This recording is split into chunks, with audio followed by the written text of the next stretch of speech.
the most realistic online racing sim ever made. This is iRacing.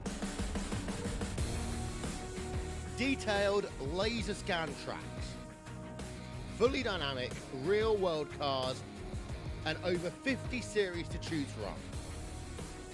6 online world championships offering over $100,000 in annual prizes. This is the original esport racing game. This is iRacing.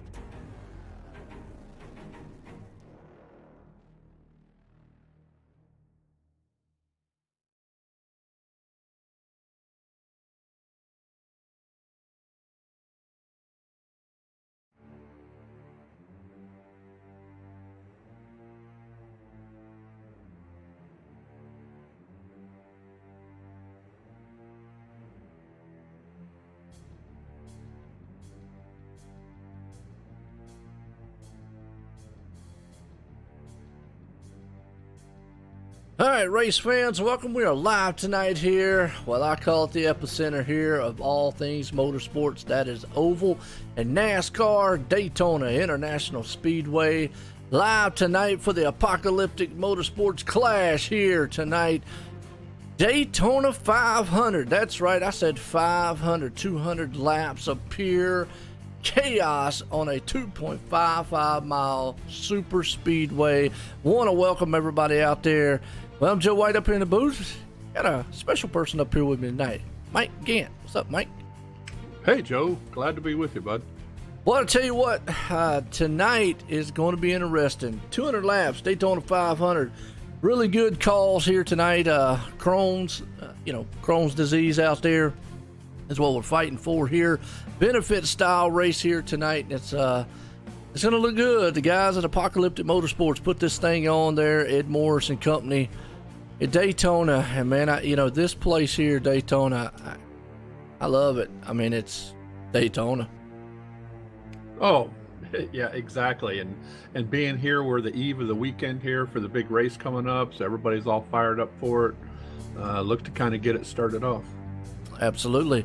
Well, I tell you what, folks, qualifying's coming to an end. Got about 4.5 minutes left. Have to get all your refreshments and all because, well, if you're not tired, man, of hearing me talk, don't know about Mike up here, kind of first time up here, you're definitely going to be tired after this thing is over with. Look at that, Alan Fox putting it on pole tonight. John T. Wimser calling the captain. He's up top right there, starting a long outside row. I just want to appreciate everybody in now. These guys are going to have to be very patient here. We were talking about it there, Mike, for the start here. Patience is going to be the key here tonight. A long race. You don't want to get yourself caught up in trouble. No, it's 500 miles. You're not going to win it, what do they say, on the first turn, but you can definitely lose it. Oh, yeah, no doubt. And that's the thing. You could lose a lot. I mean, we were actually looking one slip up, boy, you take pretty much the whole field out here. So I tell you, yeah, a lot of people out there, man, looking, and appreciate everybody tuning in. Like I say, we got some info right fast here. I got to put up my little notes here because I know got our benefit race here. I know this is sad. So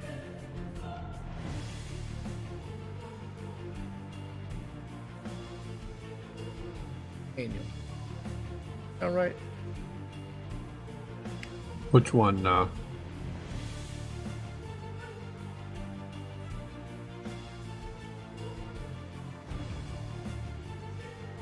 Yeah, here we go. All right, got the info now. My bad, folks. I know I should sound more prepared, but well, just average Joe. Well, you've been busy here getting this set up, so. All right. Well, we got I got a little info on what we're doing the benefit on here, folks. And I tell you what, it is for a very, very good cause, man. And I really, really like races like this. I like, man, putting out stuff here. But Apocalyptic Motorsports Clash against Crohn's 500. It will benefit Davey Morris, man. Davey's in a fight and a battle against Crohn's disease. And I'm going to tell you what, we're to help, man, the whole community out there. I'm not 100% familiar with Crohn's disease. I've read about it. There is no cure for it. It's almost like a lot of the cancers out there. Some of them, there's really no cure for it once you get it. Bad disease and whatnot. But tonight's race, I believe most of the entry stuff, the prize pool, like that, will go to benefit him. There is a GoFundMe link. Now, I don't have access to it because I only have it on my phone. But if anyone, Ed or somebody, is in the chat, there's Alan. There we go. There's the man I need to talk to. If you have, and matter of fact, here you go, Alan. If you have admin's rights. If you have the GoFundMe link, can you post that in the chat there for me? I will appreciate it. But there is a GoFundMe that if you would like to help support this young man, definitely help him out there, man. And hopefully he's able to watch here tonight and watch this awesome race here, Mike. I tell you, we're putting a show on for him tonight there, Davey. Yeah. I love doing stuff. Did one a couple weeks ago for a little young lady who was battling with a brain tumor and cancer, which kind of hits home to my end because I've had a brain tumor removed, so that one kind of hit home on my end. So sure. I see that Edward in chat there. I believe that's Davey's father. Oh, okay.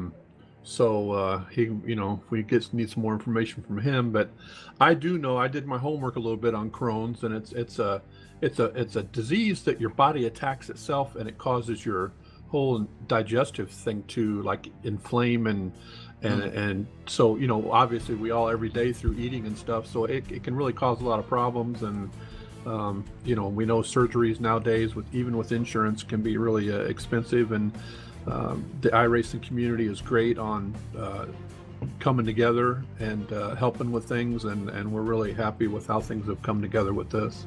Yeah, no doubt about it. Right there you go. There's the GoFundMe page here. Folks, I tell you what, we're getting set here to go green flag racing. We're going to get to some action here tonight.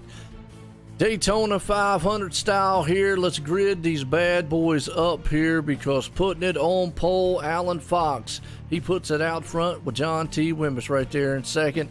Tommy Haynes is going to sit starting in third. Jerry Glenn's going to be in fourth. Fifth place starter Eric Driggins. Matthew Stewart's up to sixth. Seventh place starter Nick Hunt.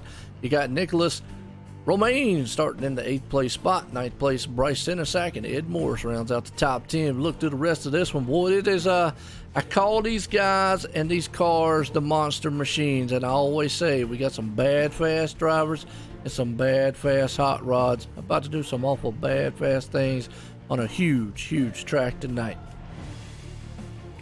Oh, this is it's exciting. I as the cars are gridding up there, to see them and the paint schemes.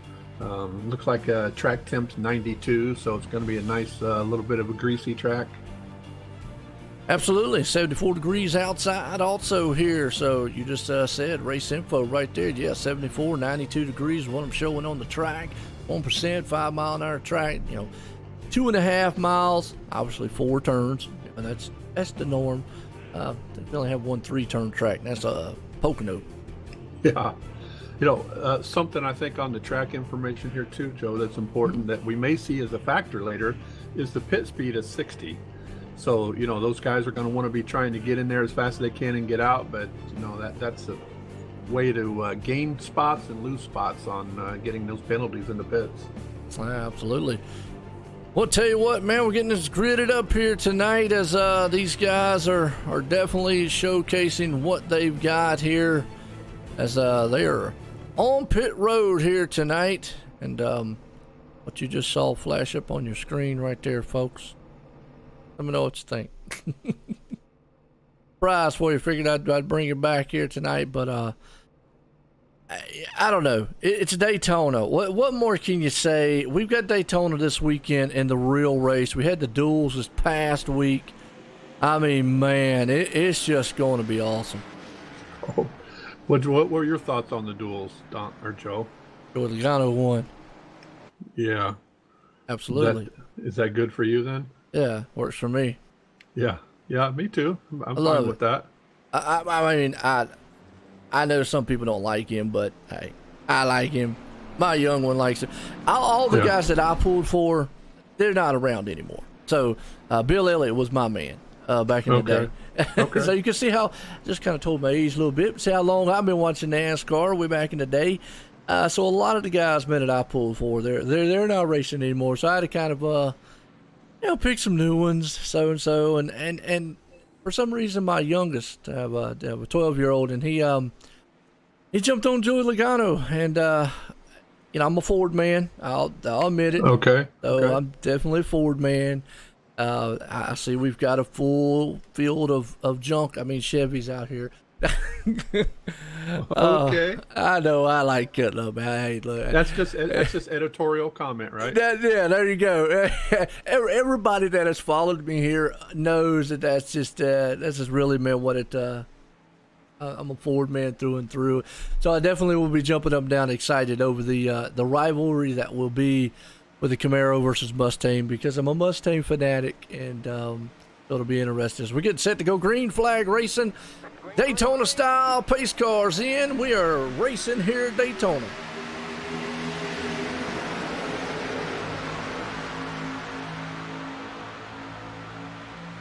You can see them heading off into turn number 1. They're side by side already, and that's what they will be just for the moment.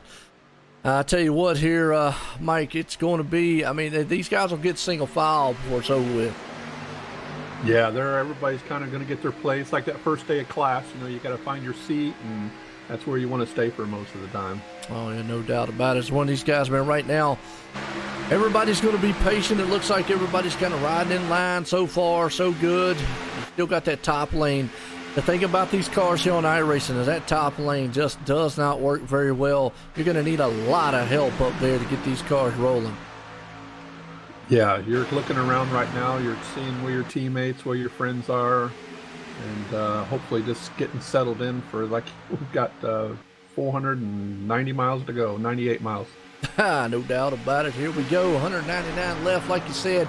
Now you can see the top lane trying to work its way to the front, and we'll see if they're able to get that going, as that's John T. Wimbish up there.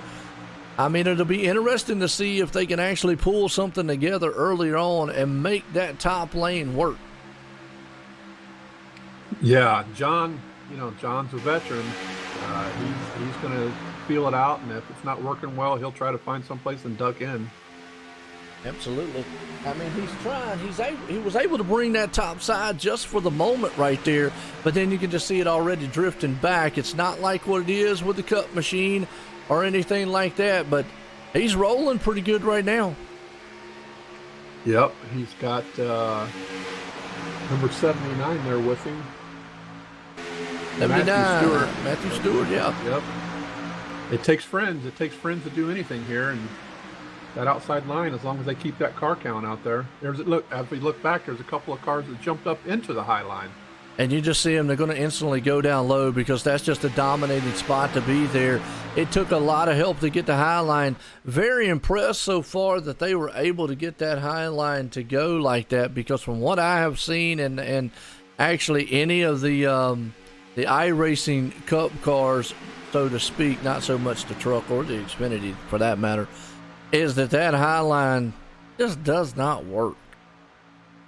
Yeah, John worked some magic there and actually brought along Stewart with him. So, and see everybody right now kind of still going along side by side.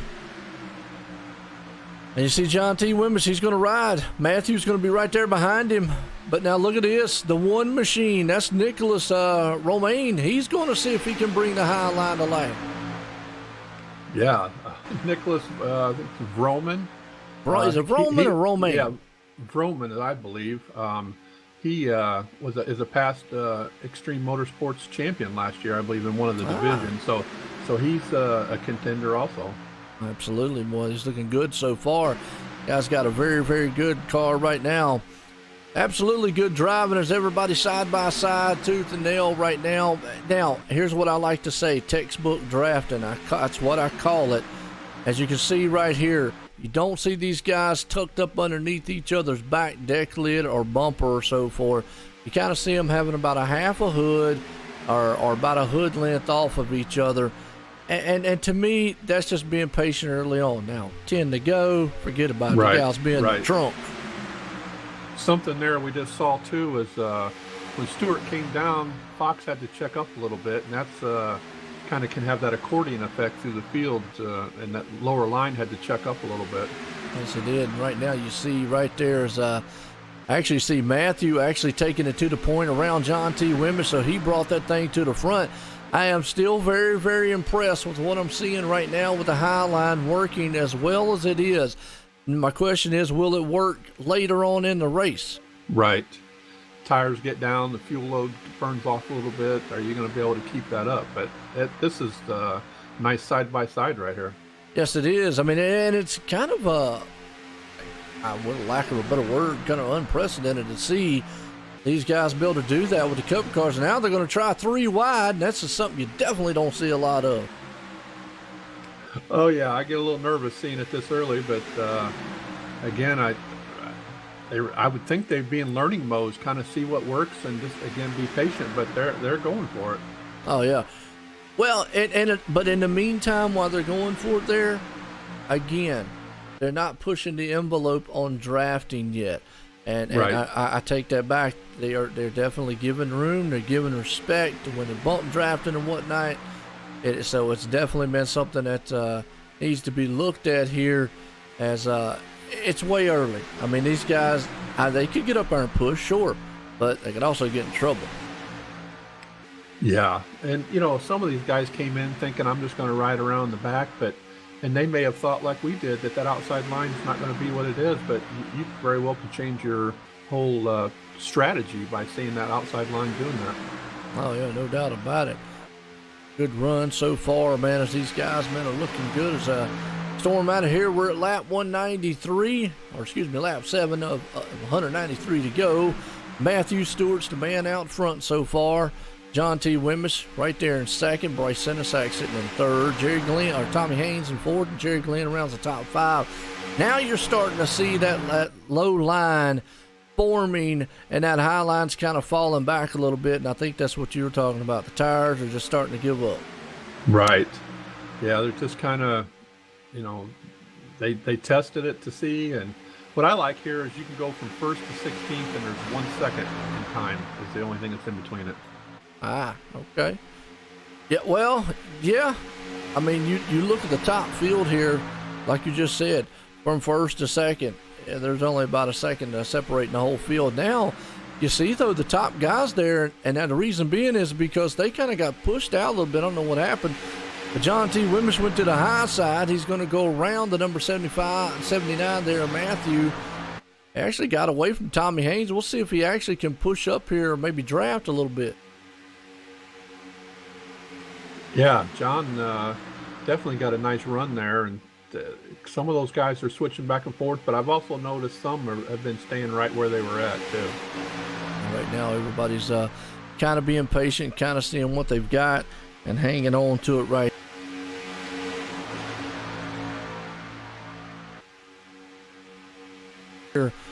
So sit back, relax. Let us know, man, what you think.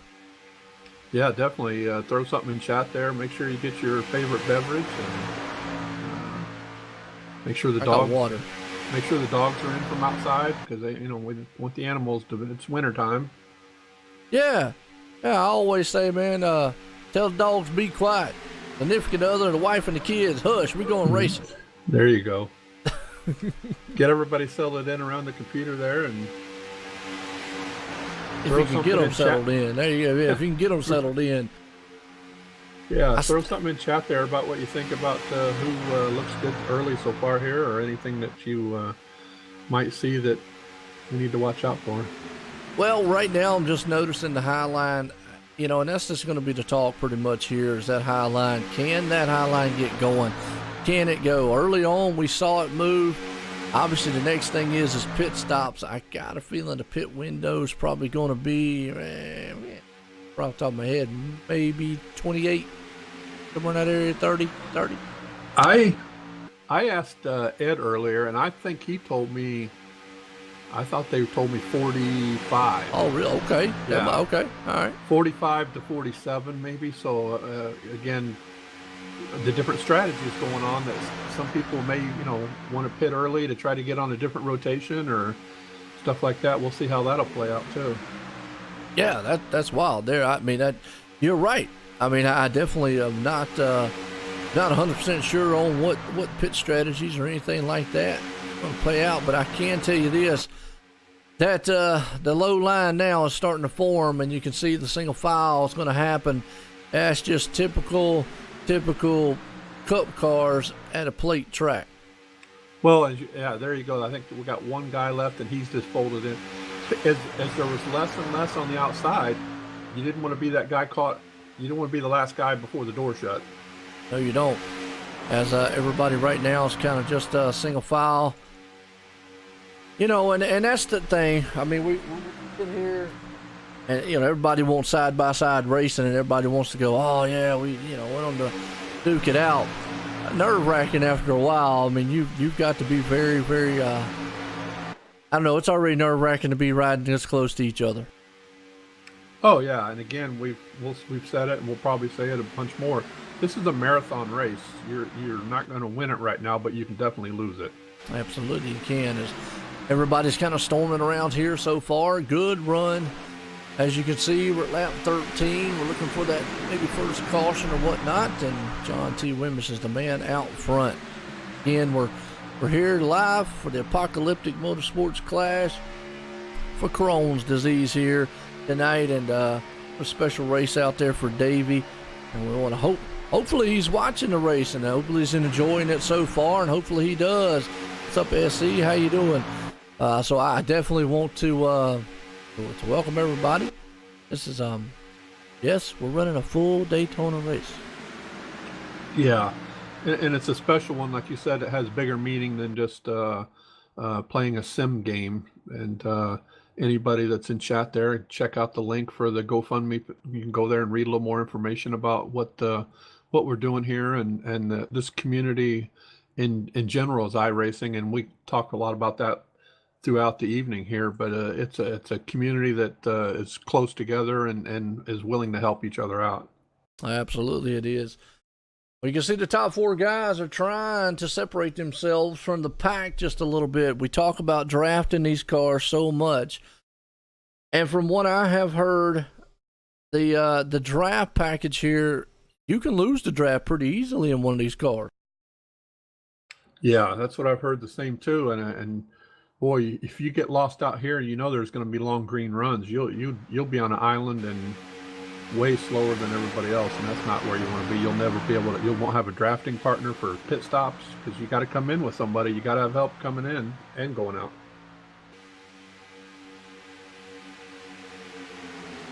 Yeah, right now everybody's kind of still single file, looking pretty good so far. John T is the man out front leading it as everybody is storming around here. Big track, big speed, big power on the track here tonight, folks. Welcome, and I tell you, let me hear who your favorite driver is out there. Who you got on the pick? Who you got on the board? Well, I'll tell you something, Joe. I'm a little bit, not just because Ed's the one who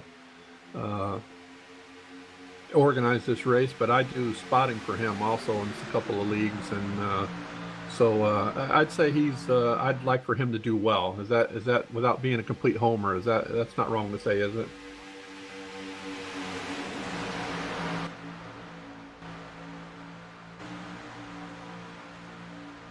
All right, I'll tell you what, now right there, as you see everybody kind of just still single file, being very patient. I mean, it's very early on, folks, and that's what you've got to do here. You don't want to push the envelope, and I kind of had a feeling, coming into this race, that's what we were looking at. Now, the other thing here too, Mike, is there is no fast fix. And now let me go ahead and explain to the people out there who might be new to iRacing in the virtual world. Sure. They're like, what in the world is a fast fix? Joe, what you talking about? They ain't got that. Well, in the virtual world, there's what they call the fast fix. If you go out there and destroy your car, tear it up, demolish it, you can go in the pit and they'll give you a whole new car, pretty much like yanking a car off the back of the trailer, the backup car. So I prefer not having them. But here tonight, they don't have them. So they have to be extra careful right now because, we talked about it. It's normally not if. It's usually when the big one happens at Daytona or any plate track. Oh yeah, and any damage is going to affect your aero package. It's going to make that drafting harder, braking. It can affect you, and if you do that early, and you'll carry that thing around like a bad girlfriend for the rest of the night. Good analogy there. I've never heard that before. My wife's in the other room, so I can throw that out there. She was Oh, not the okay, bad there you girlfriend. go, yeah. There you go. Don't get me in trouble, Joe. Yeah, I hear you. I like that one. That was a good one. You know, but you're right. I mean, that's the thing.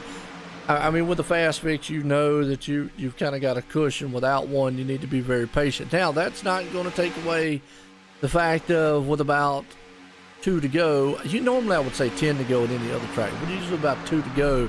That these guys aren't going to push the envelope, because at that point, man, it is go time. It's still way early. They got a long way to go here, 181 laps. These guys will be very, very tired by the time this thing is over with, because that is, I mean, you're constantly on the pedal.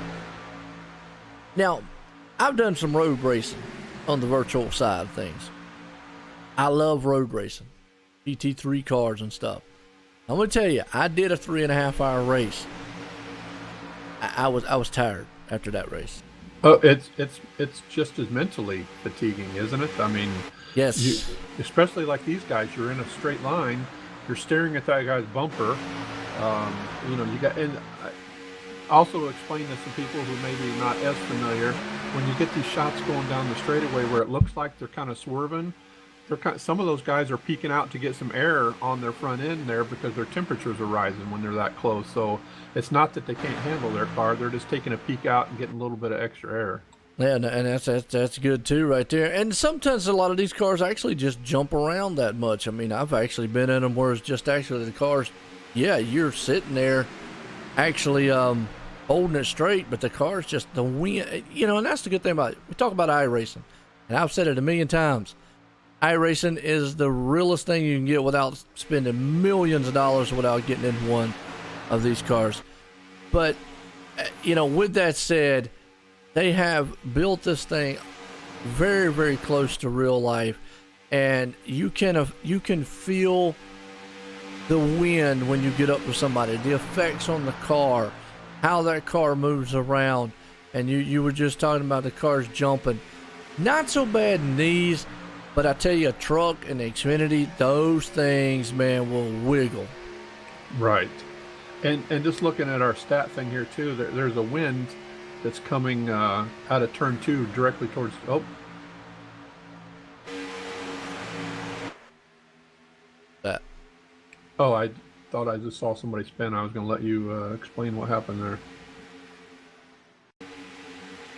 there. Looks like Casey... He's lost the draft.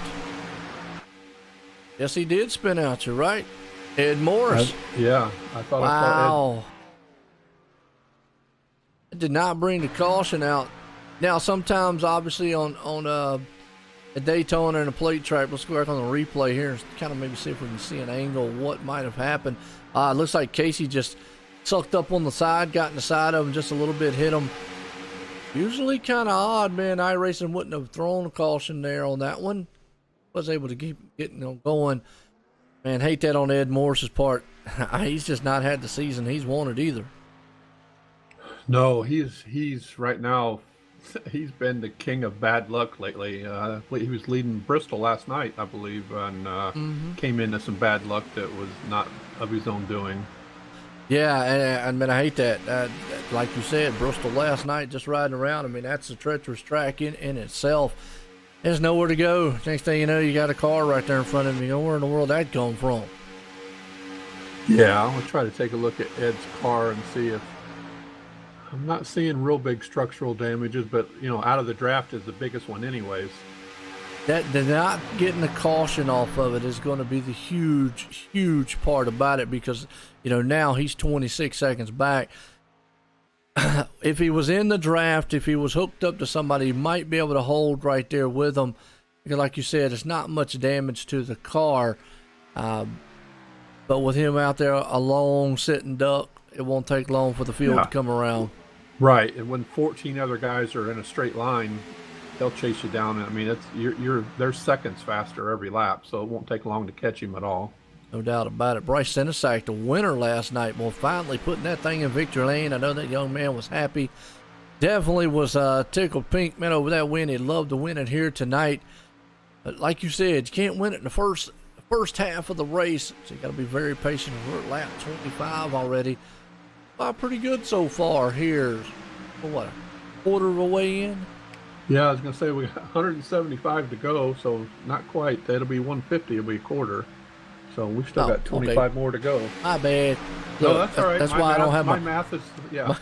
My redneck calculator broke. I'll use my 10 fingers and yours, and together we'll figure it out. There you go, no doubt about it. So what's that then? About 12%. So we've got 2 cars off the rotation already here in the first part. Yeah, that would actually be. It looks like Corey right there with the 119, and then Ed Morris, which was the 2 cars that actually got involved with the wreck. Now Matt Perry, he's in the 31. He was up there not too long ago. He was up there in the front. But this is what we were talking about earlier. Cars losing the draft. And I've talked to many drivers, talked to a lot of peak pro drivers here in iRacing. They said one of the worst bad things about the Cup car is being the last car in line.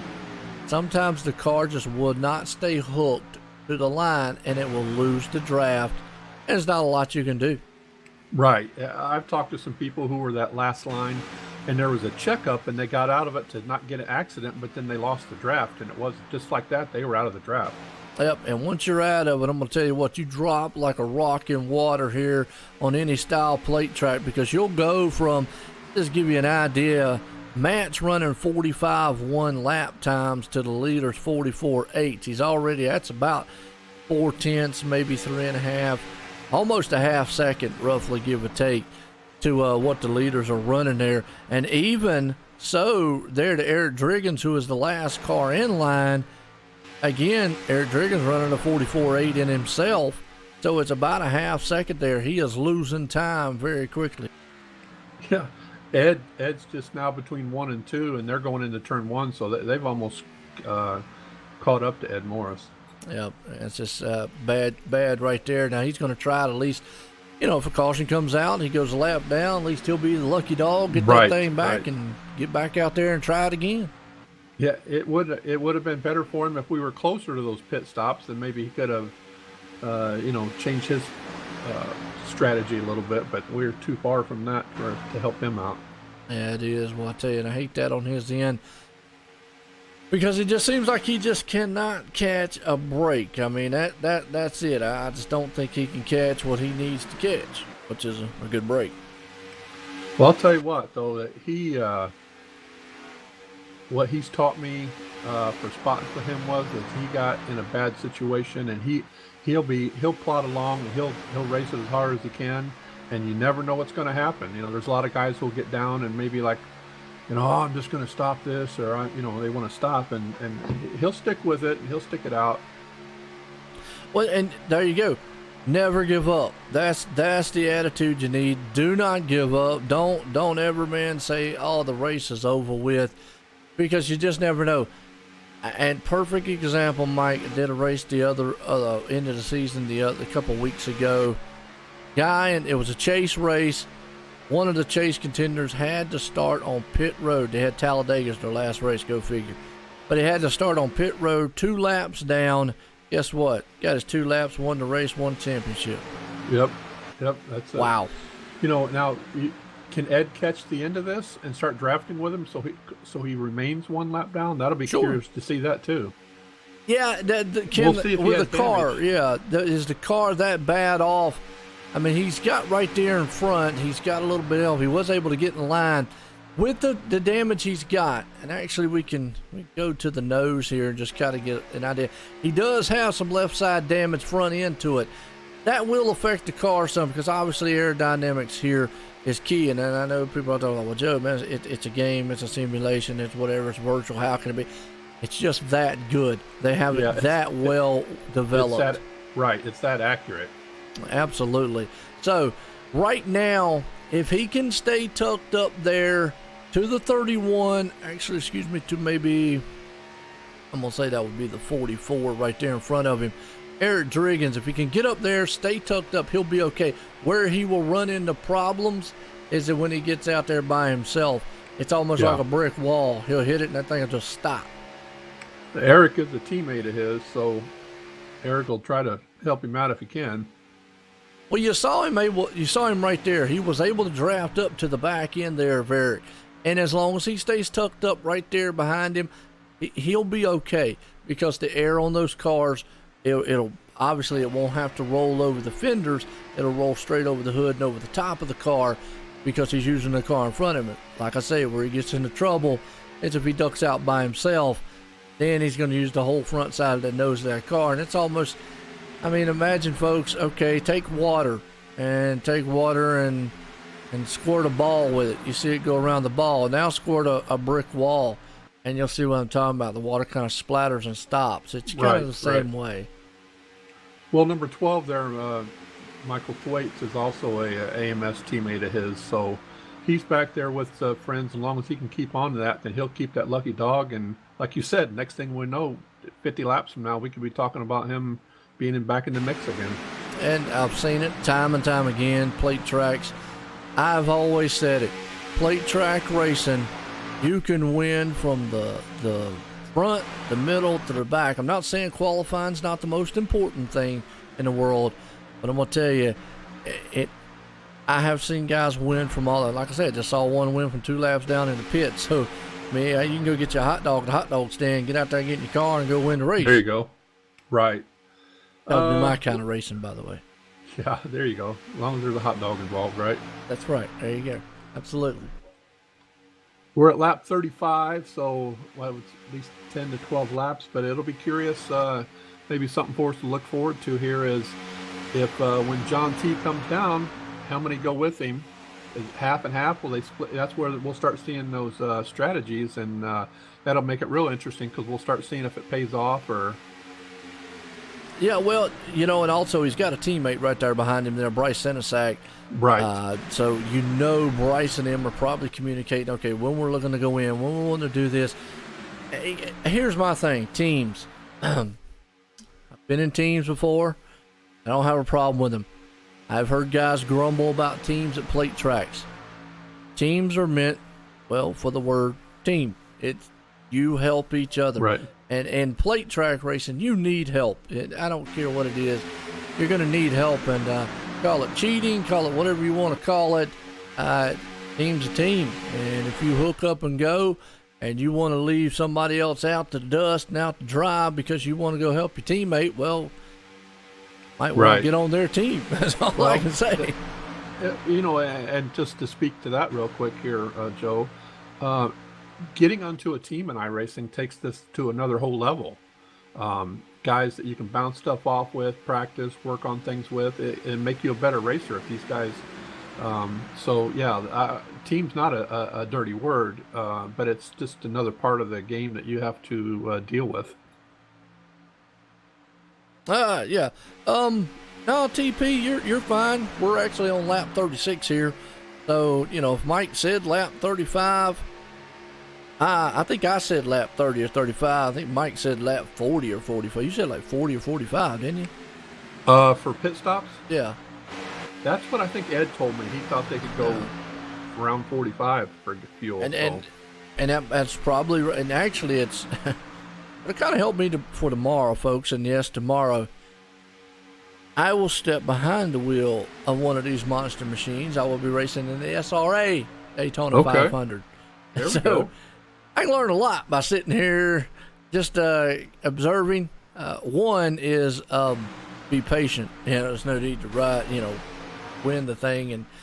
But pit stops, obviously, just seeing what these guys, man, can do as far as these cars can go and whatnot. Oh, yeah, like we said, you want to get to that first cone on that pit lane as fast as you can, but you don't want to be over. And then you got to stay right at that 60 miles an hour. Because if another guy goes a mile an hour faster than you and can get out in front of you. Oh yeah. Or you don't want to, according to how you have your brake bias set. What if you go in there and you start sliding it? If we could have a pile. We're talking about wrecks out here on the track, but we could lose a driver or two going down in the pit lane. Seen it happen many times. The folks will step away for a quick moment here and quick break. We'll be right back. The most realistic online racing sim ever made. This is iRacing. Detailed laser scan tracks, fully dynamic real world cars, and over 50 series to choose from. 6 online world championships offering over $100,000 in annual prizes. This is the original esport racing game. This is iRacing.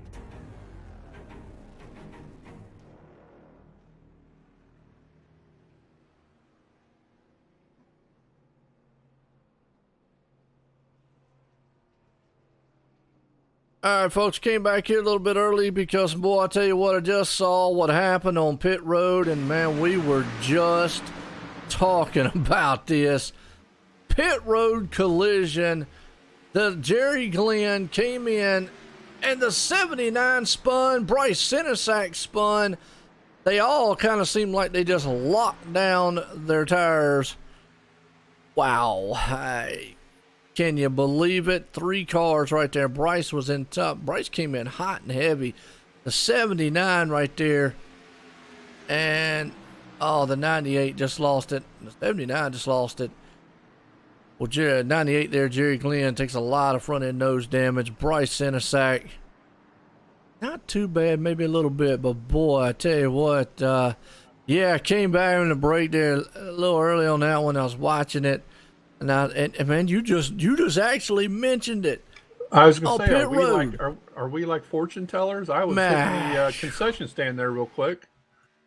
I tell you, I've always said we put the broadcast jinx on some people, but man, that right there was kind of crazy.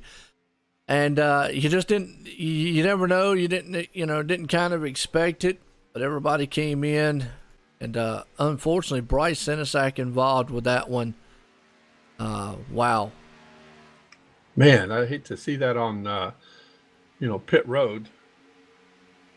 Yeah, because Bryce came in. He actually came in, was running second there, running very good. The 79 there, Matthew was running third. He had a very good one.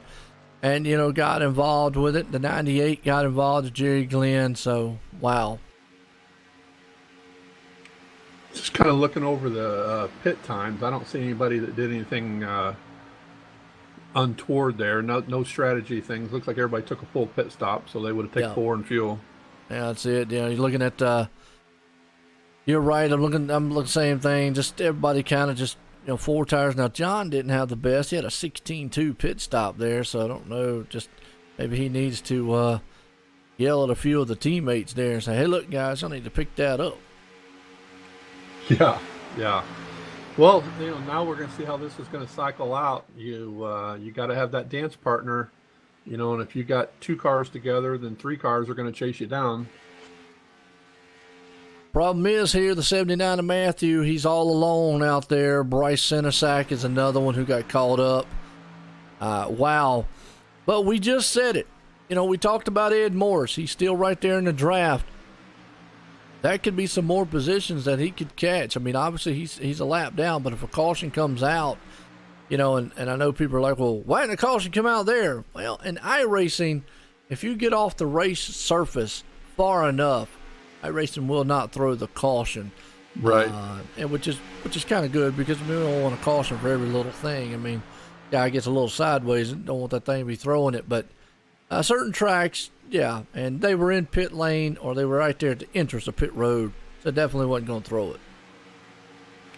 Yeah, that incident with Ed earlier, when there's no chance for any debris on the track, or he was able to get it around quick, but yeah.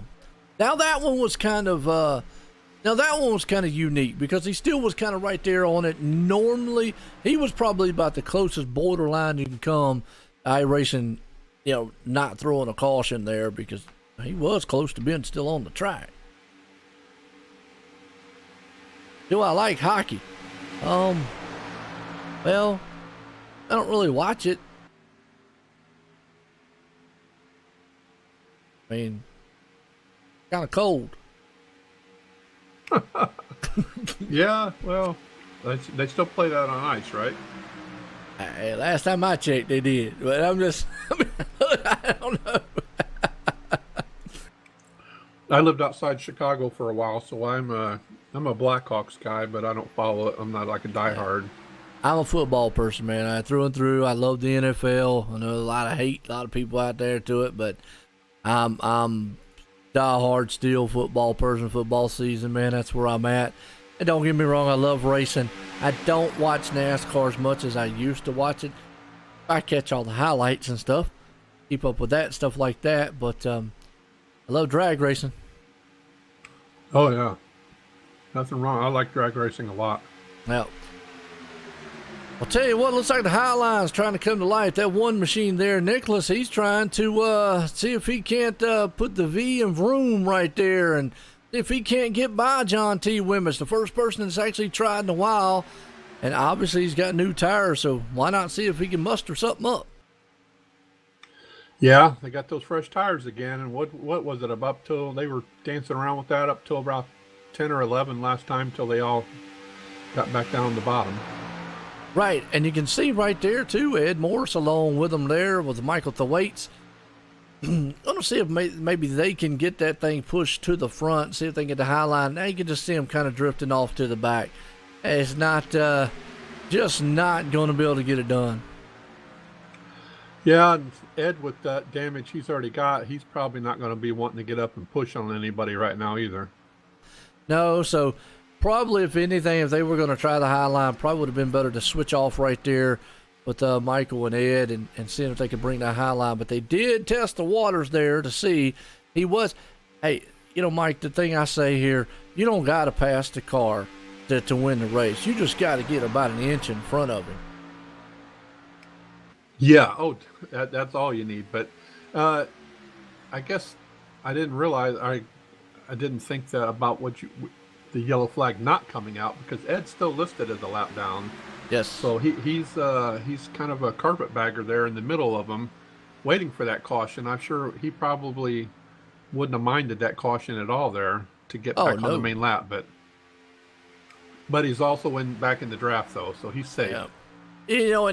And even talking about Bryce Senesac, who has actually went a lap down now, he probably wouldn't have minded it either, because it would have actually have gave him, he probably would have stayed on the lead lap because he spun right there on pit road and whatnot. So, yeah, kind of just misfortune for those guys. The 79 is the only one that's benefited from it so far. Now, he's got a little bit of help right there. Problem is they're still off the pace by a big margin. They'll eventually get lapped before it's over with. Yeah. Probably, yeah, before the next fuel run, then, if there's no cautions, they'll definitely get caught. Yeah. Everybody's still just driving the line, being patient here as Daytona 500, and we're here tonight for the Apocalyptic Motorsports Flash for Crohn's 500 here tonight. Benefit race for old Davey out there. Hope Davey man's doing well. Hope he's watching. He's not in the hospital or anything like that. Maybe hope he's able to, and if it is, maybe somebody give him a phone. Let him go to OSR Network, YouTube, check us out. And if it's your first time out there, hey, hit a like, hit a share. Let me know how everything looks and sounds. Let me know how everything, man's going for you out there and whatnot. And if you don't like it, there's a little thumbs down button. You can hit it too, and we still appreciate you coming by. That thumbs down button, though, doesn't it have like, it goes to a wire on your leg? You get a little shock every time you get a thumbs down button, or hey, so if it does, it might kick them alive for me.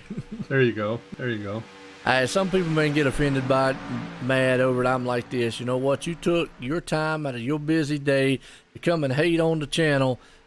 I must be on your mind to begin with. I do appreciate it. Oh yeah, and at the bottom of the day or end of the day, it's hard to satisfy everybody. That's absolutely right. And We're just up here to have fun, and like I said, we're in about 50 laps now. We're a quarter of the way through on this one. Got 150 to go. It's been a pretty good 50 laps so far. I mean, these guys just been very, very patient. Obviously, if you're NASCAR fan, real Daytona race will be here this weekend. So there you go. Oh yeah, I haven't looked yet. Have you seen anything about the weather? Are we not looking at anything bad or anything, are we? I know Florida's good for. I know Florida's notorious for those pop-up showers and stuff. Yeah, absolutely.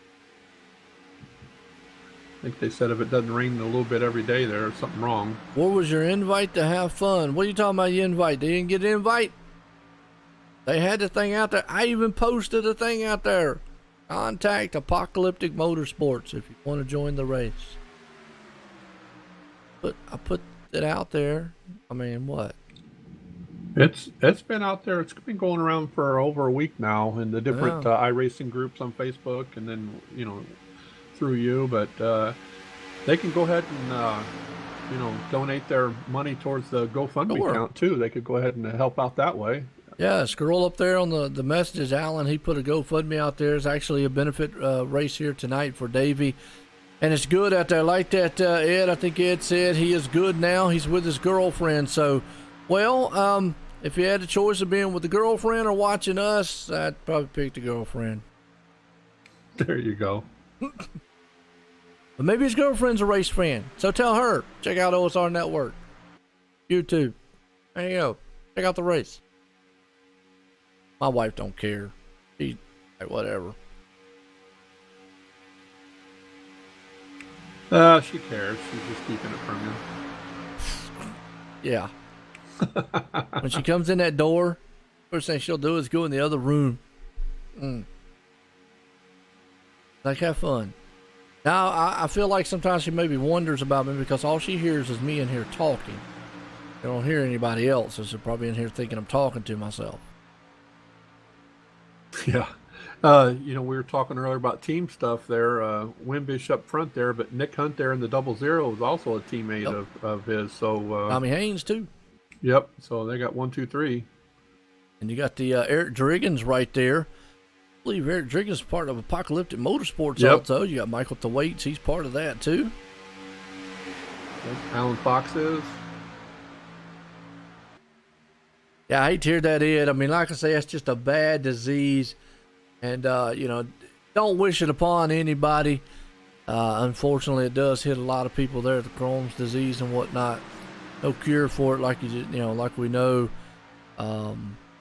It's just sad. I mean, with diseases like that and that cancer and stuff like that, man, just really bad.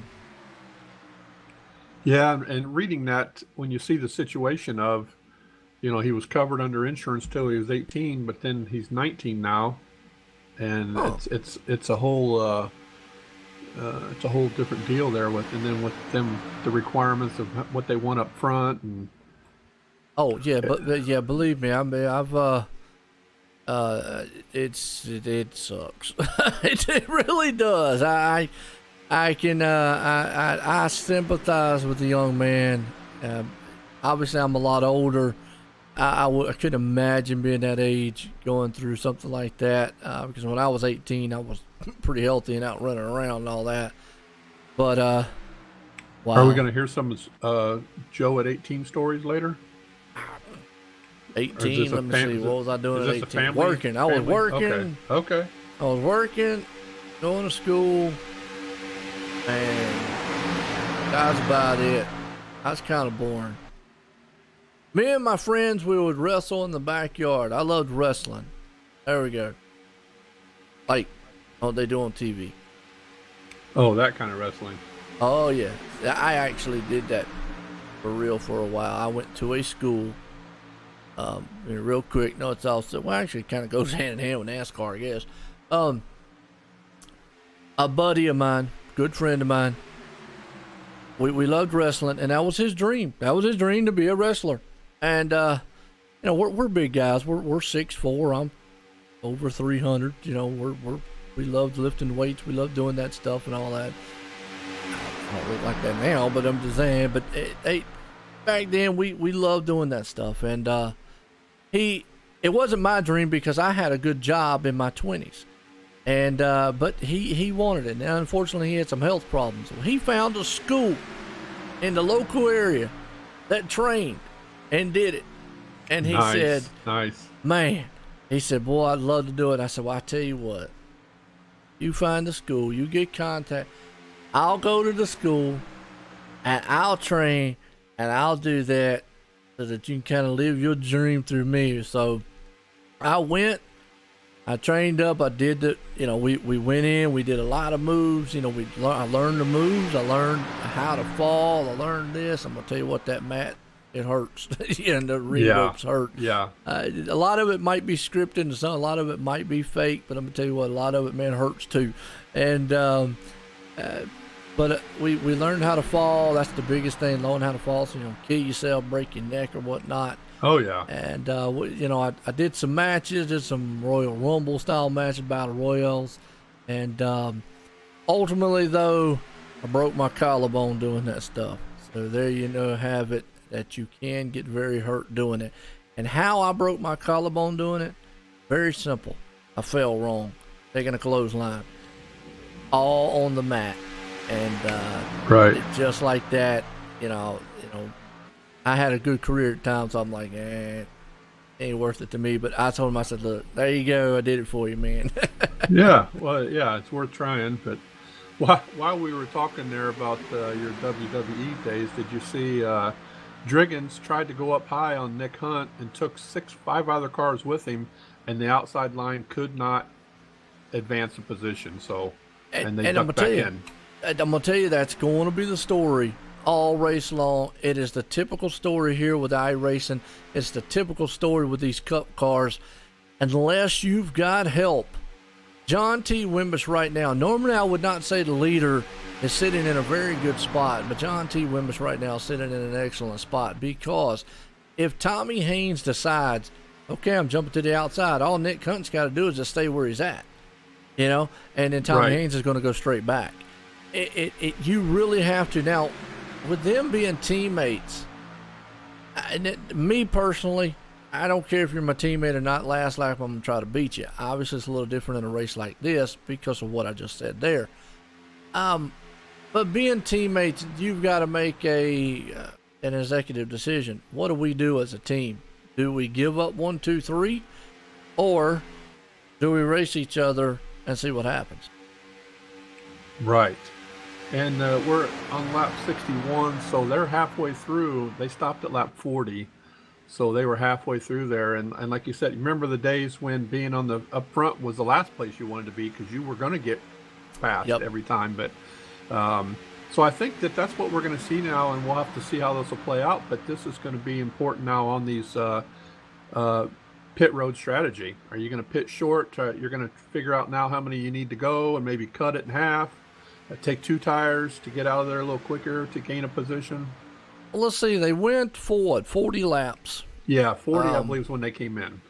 Okay, so they went 40 laps. And let's see, 40, 80, 120,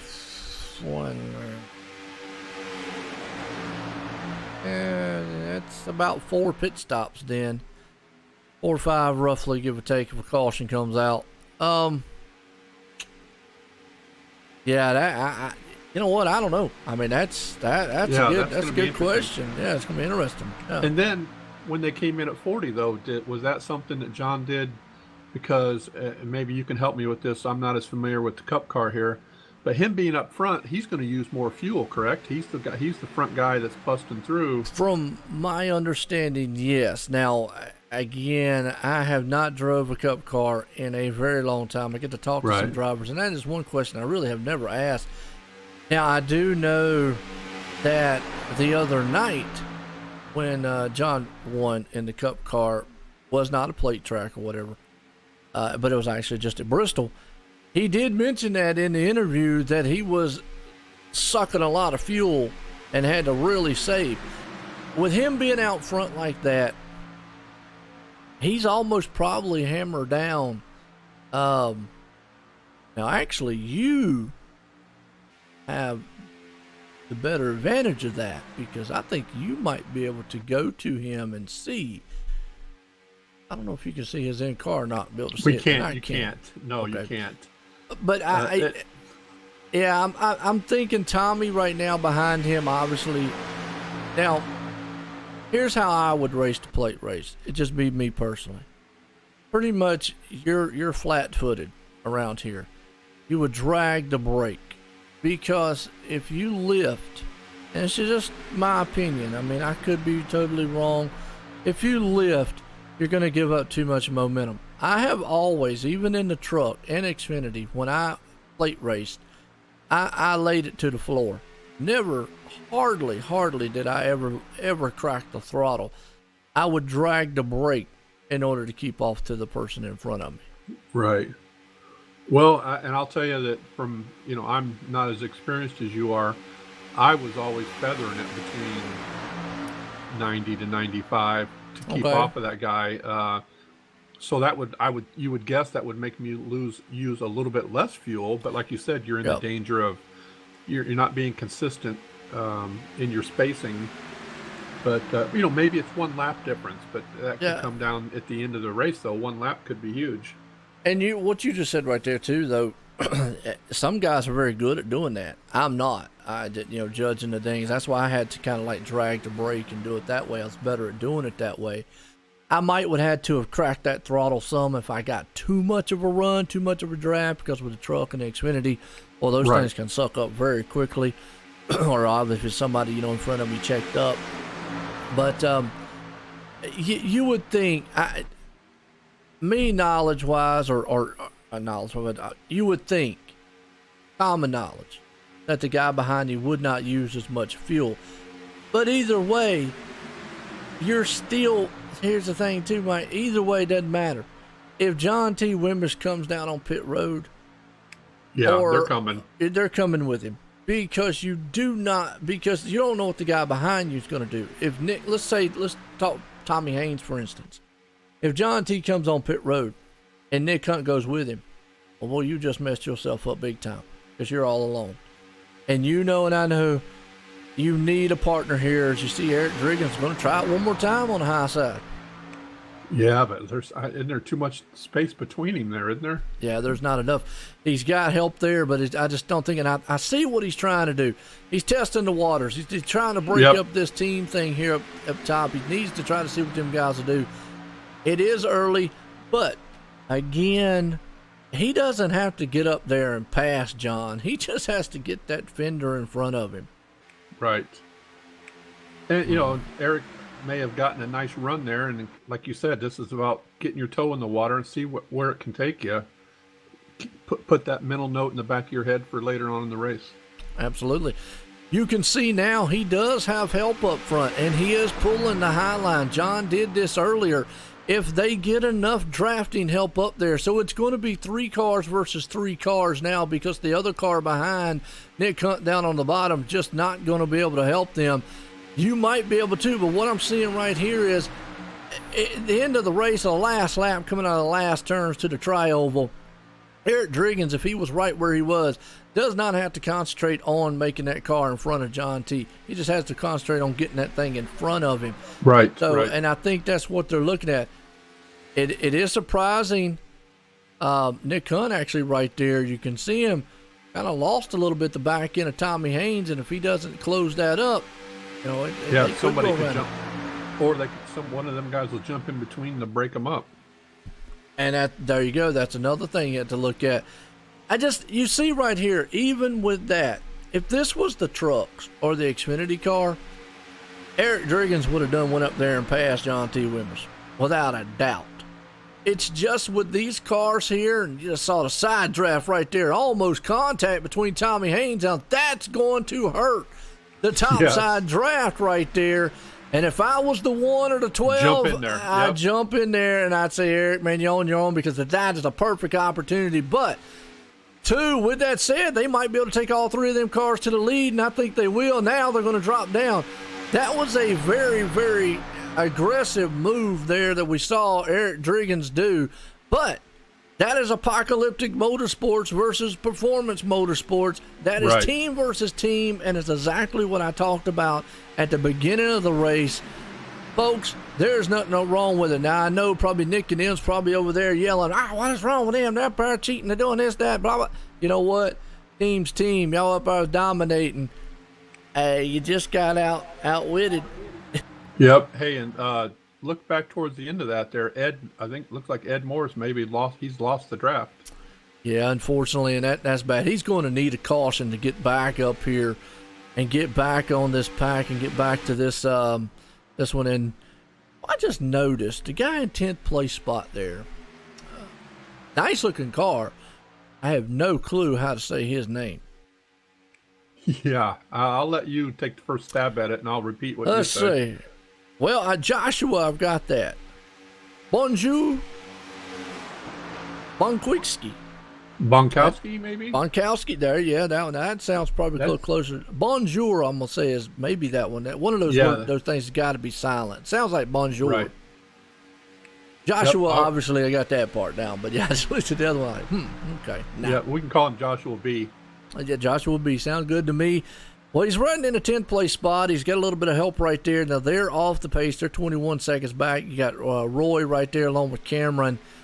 Just kind of noticing those cars back there. Again, they're just off the pace a little bit. I mean, that's they're losing a little bit of time.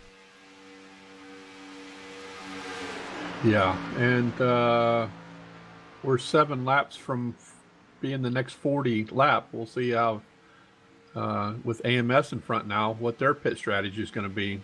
Yep. Well, Tim, man, appreciate stopping in. Hate to see you, man, leave. Good race so far. As all these guys, man, right now are just kind of storming around. What's up, Toe? Haven't really had to use you too much here tonight.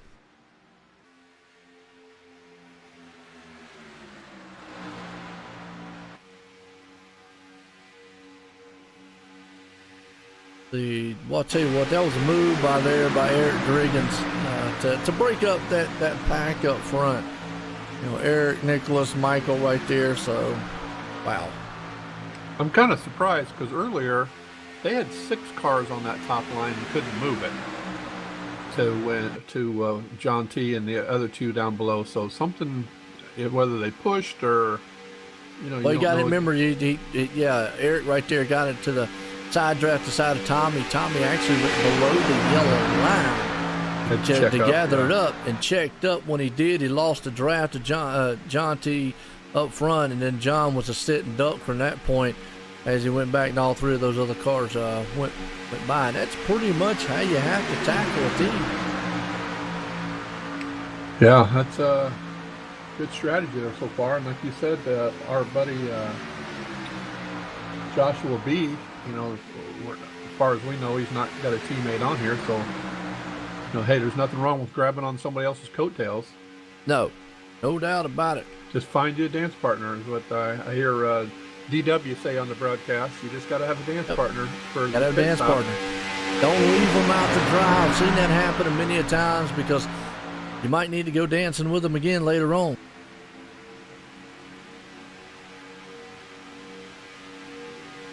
We have had a outstanding race so far. That's cool, man. TP, man, as always. It's a good one here. It's been a while since I've done a full style race here. This actually has been going pretty good so far.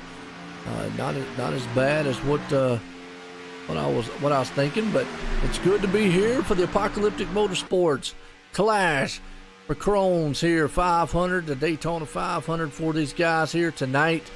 And like I said, we're doing a benefit race for old Davey out there. We put the GoFundMe link earlier on for you.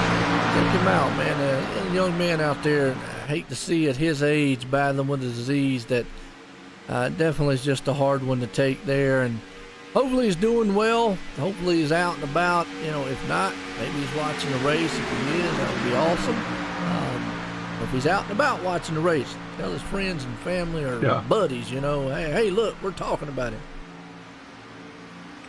That track temperature has dropped down to 83 now, so it should be nice and good and grippy there. So that may help out too. Yeah, it has. I saw that, man, down to 83. And that's another thing that iRacing has done. I don't know that they'll be able to do it this way. But the day-night transitions, boy, I tell you what, that's really neat. That is neat.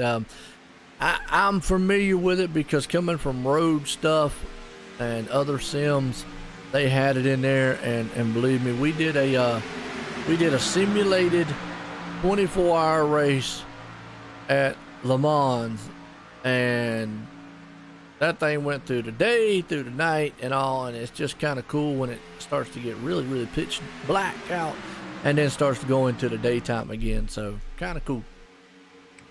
Oh yeah, the graphics are. It's just another thing that makes this, as we said, talked about adding to the realism. If you saw there, also number 12, Michael Flynn there, kind of jumped out probably to get some air on his nose. But John T closed up real quick, and he had to hop back down there, so John didn't get up and take his spot in the line there. Like pit stops. Well, thought about pit stops there. I thought they were actually going down there, maybe a little fake. Yeah, I did. Yeah, well, this is lap 79, so I was going to ask you, let's just kind of guess on strategy. If the AMS guys come down, if you're John T, do you bring your team down at the same time? If they come down at this next stop, Well, I like that strategy of keep your friends close and your enemies closer. So if you're confident with your pit stops, I would go with them, stay with them. True. If you're looking to try to get an advantage and you see, they didn't. And I think what I was about to say right there, though, if you're confident with your team, you could short pit or stay out one more lap, and then sometimes you can get an advantage on that. Yeah, I see. Saw Ed on pit road there. I'm not sure how long he's been there, but he'd want to come out with this group here if he could, so he'd have the dancing partner. Yeah, it looks like he's just trying to get some more damage taken care of on that car, and he does come out with the pack there, along with John T. Wimbish. All of them come out together, so they're going to come out in a pack. Interesting to see what these guys appear to do. And here comes the Apocalyptic guys, Eric Driggins and company.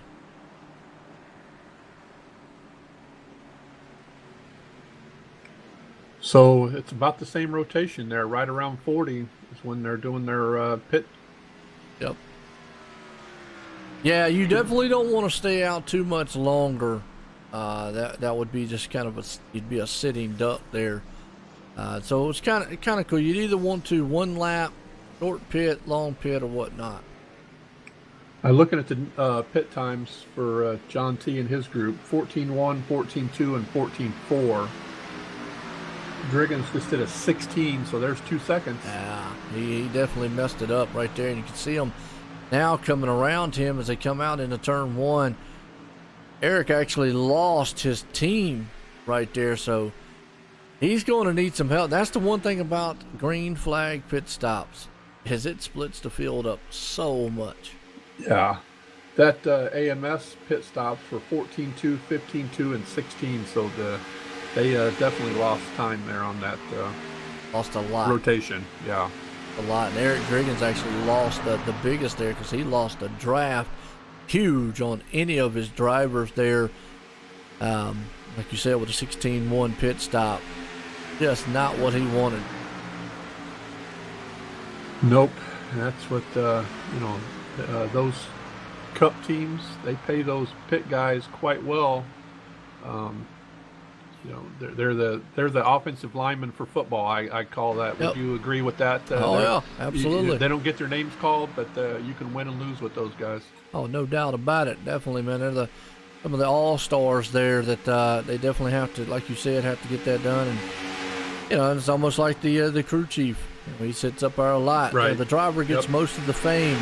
Like you said, mostly like the quarterback a lot of times, but get a lot of the fame. But boy, I tell you what, there's a lot of back-end work that goes into any team, anything that has to be done like that. Yeah, And I've watched those stories they've done on the pit crews, and those guys are athletes. There's no doubt about that. Yeah, it's crazy. Crazy. Go over and grab a tire one time and see how well that happens, and then the way they have to handle it. And I drop it on my precision. foot. There you go. I'd blow a hamstring out or bust a hip. I'd have done tripped over the hood.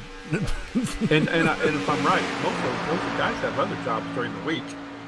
Some of them do. Some of them are actually full time, and that's what they actually do. But some of them actually do stuff in the actual race shop and whatnot. Right, during the week, yeah. During the week and so forth and so on. But I know they do train and all. But you're right. Some of them do have jobs that outside the racing. And I'm not sure. That's something I really haven't really looked into like what a lot of those guys do. Well, I'll tell you, just kind of as we're kind of cycling through here, those AMS guys are 8 seconds back. Yeah, they got killed on pit road, and unless they get a caution, that's pretty much all or not done for them right now. I hate to say it right there, but it's pretty much doomed. They're so far back. Not enough time to get up here. And that's just what green flag pit stops do. Splits the field up. I mean, whether you're at a plate track, short track, or a cookie cutter style track, green flag stops sometimes can play a huge part in what happens on the track. Oh yeah, they're going to have to hope that other people have difficulties. Like you said, we've still got a long ways to go. We're coming up on halfway, but 85 laps down and 8 seconds back, and split groups is an uphill climb. Yes, it is. John T. Wimmer still is out front in this one. You got Tommy Haynes right there in second. Nick Hunt sitting in third. Bryce Senesac. You do have all teammates right there. Now, Bryce Senesac is 2 laps down, but it is all teammates there. Then the question would be, obviously, if Apocalyptic does not get the caution they need or the what they need, what does this team do? Do they just say, okay, John, win it, we'll stay behind you? Or does Nick and Tommy go, okay, let's see what I got? I think I saw the winner gets, it's over $100. So okay. it's a nice thing to be going for there. So I'd say last couple laps there, everybody's on their own. That's what I would think. I mean, I'd hope so anyways.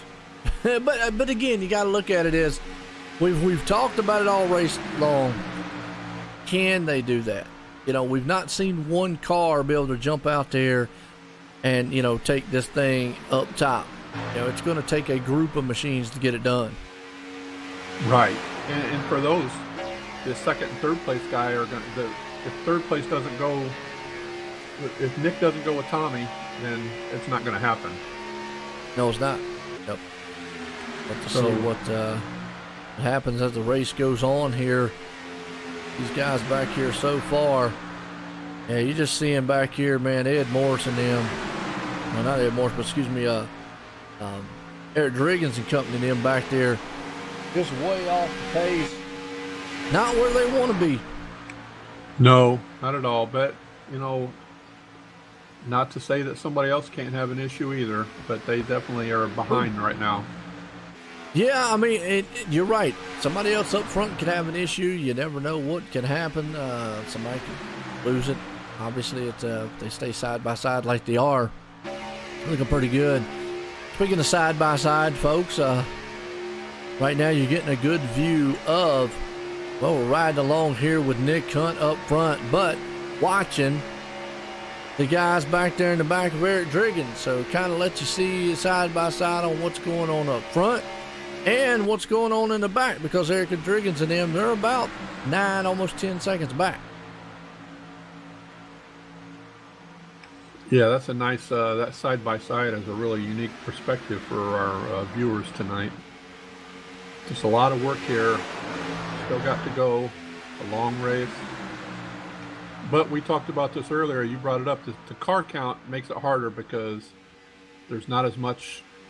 They're spread out now, so the opportunity for cautions are a lot less now.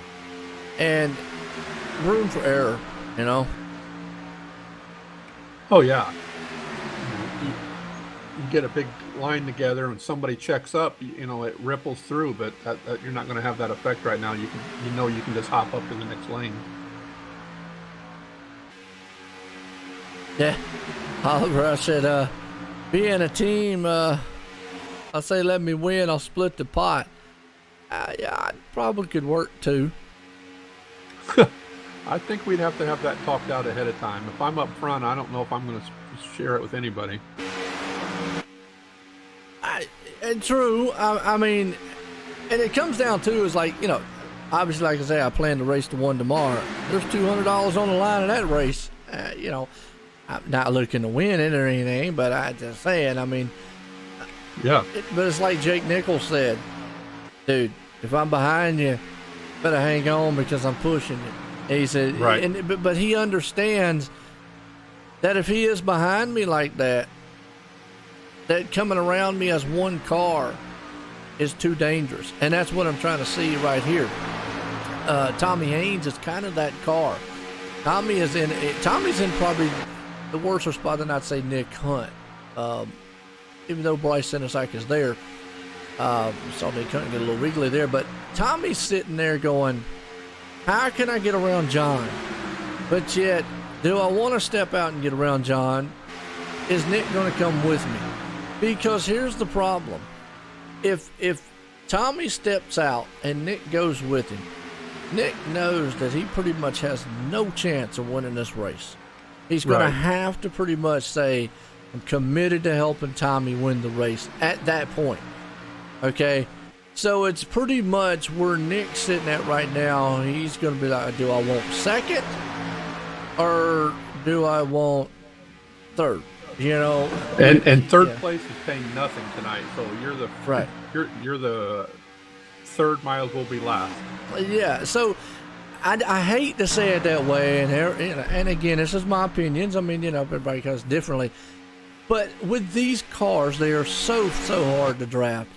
He has that choice now in a truck or an Xfinity car. I'd say differently. Actually, he would be sitting probably in the best spot because he could jump outside the lane, do side draft and bring that thing from third to the front in just about a half a straightaway. In the Cup car, not so much unless he has work, help. He can get so far to the outside lane, it's just not going to work. Now he does have the advantage. He has Bryce Senesac right there, or even if Bryce wasn't behind him, if he was last car in line, he could jump out on the outside to see if he could get going. He has that kind of advantage where Tommy doesn't. Tommy understands if he moves, he better know for sure where Nick's going to go because he could end up losing a lot. Right. You know what? If I'm Nick right now, I want to get up to that second spot on the pit road, make that spot there, and and then you're more in the driver's seat. Like you said, being third, you know, you're either going to go with your teammate. If you're at least a second, you can say I tried. Right. And again, he's got to have his teammate there behind him with him. And that's what Tommy's looking at. Now, John T. right now, he pretty much, fellas, right.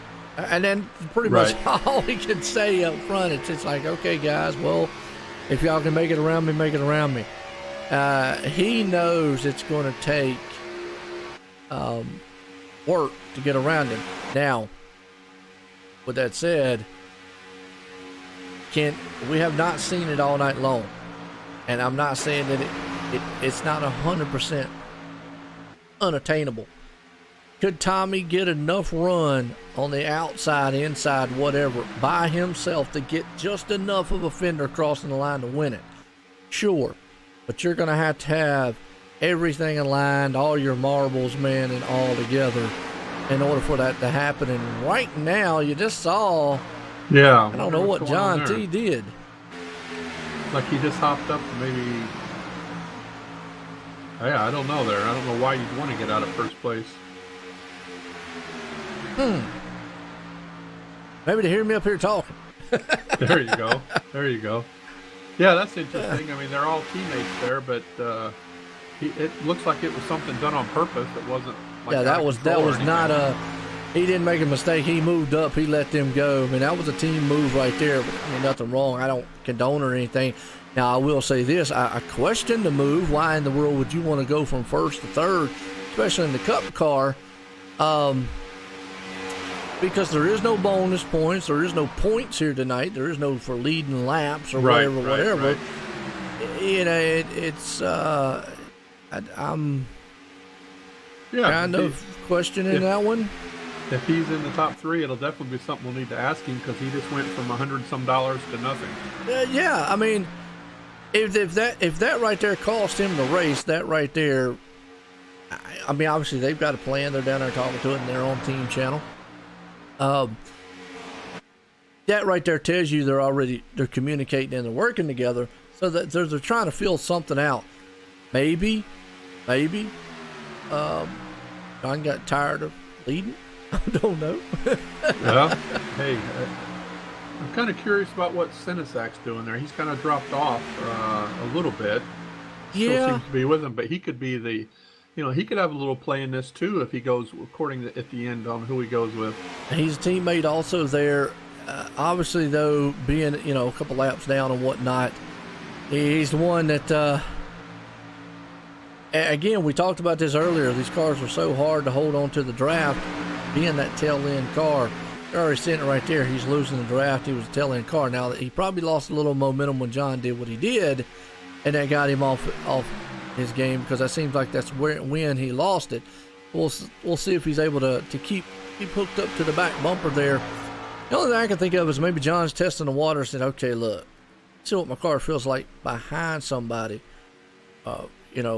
because I have not been behind anybody most of the night. Right. And I want to see if actually, how the draft plays out. But there again, now Tommy Haynes has got to be going, don't want to give it back up. Right. Yeah. It's nice to see that open track there in front of you. Oh, yeah, absolutely. Well, we've got a race going on back here in the back. And that would actually be back here with the 31 machine back there, along with Eric Driggins and company. Now, they've got a freight train happening, and actually old Ed Morris is involved in that too. Ed hooked up with Jerry Glenn, a teammate, and they were running together. I thought they were going to try to jump in with this group, but that may be a part of this strategy too, since they're both a lap down, to get back and help that other group maybe make up some time. Absolutely.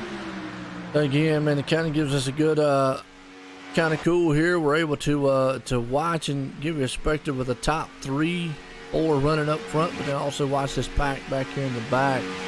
So let you see what they're doing. They were back there mixing it up a little bit. Now, they've got a pretty good freight train going on back there, and I'm not saying if I let me look at the lap times.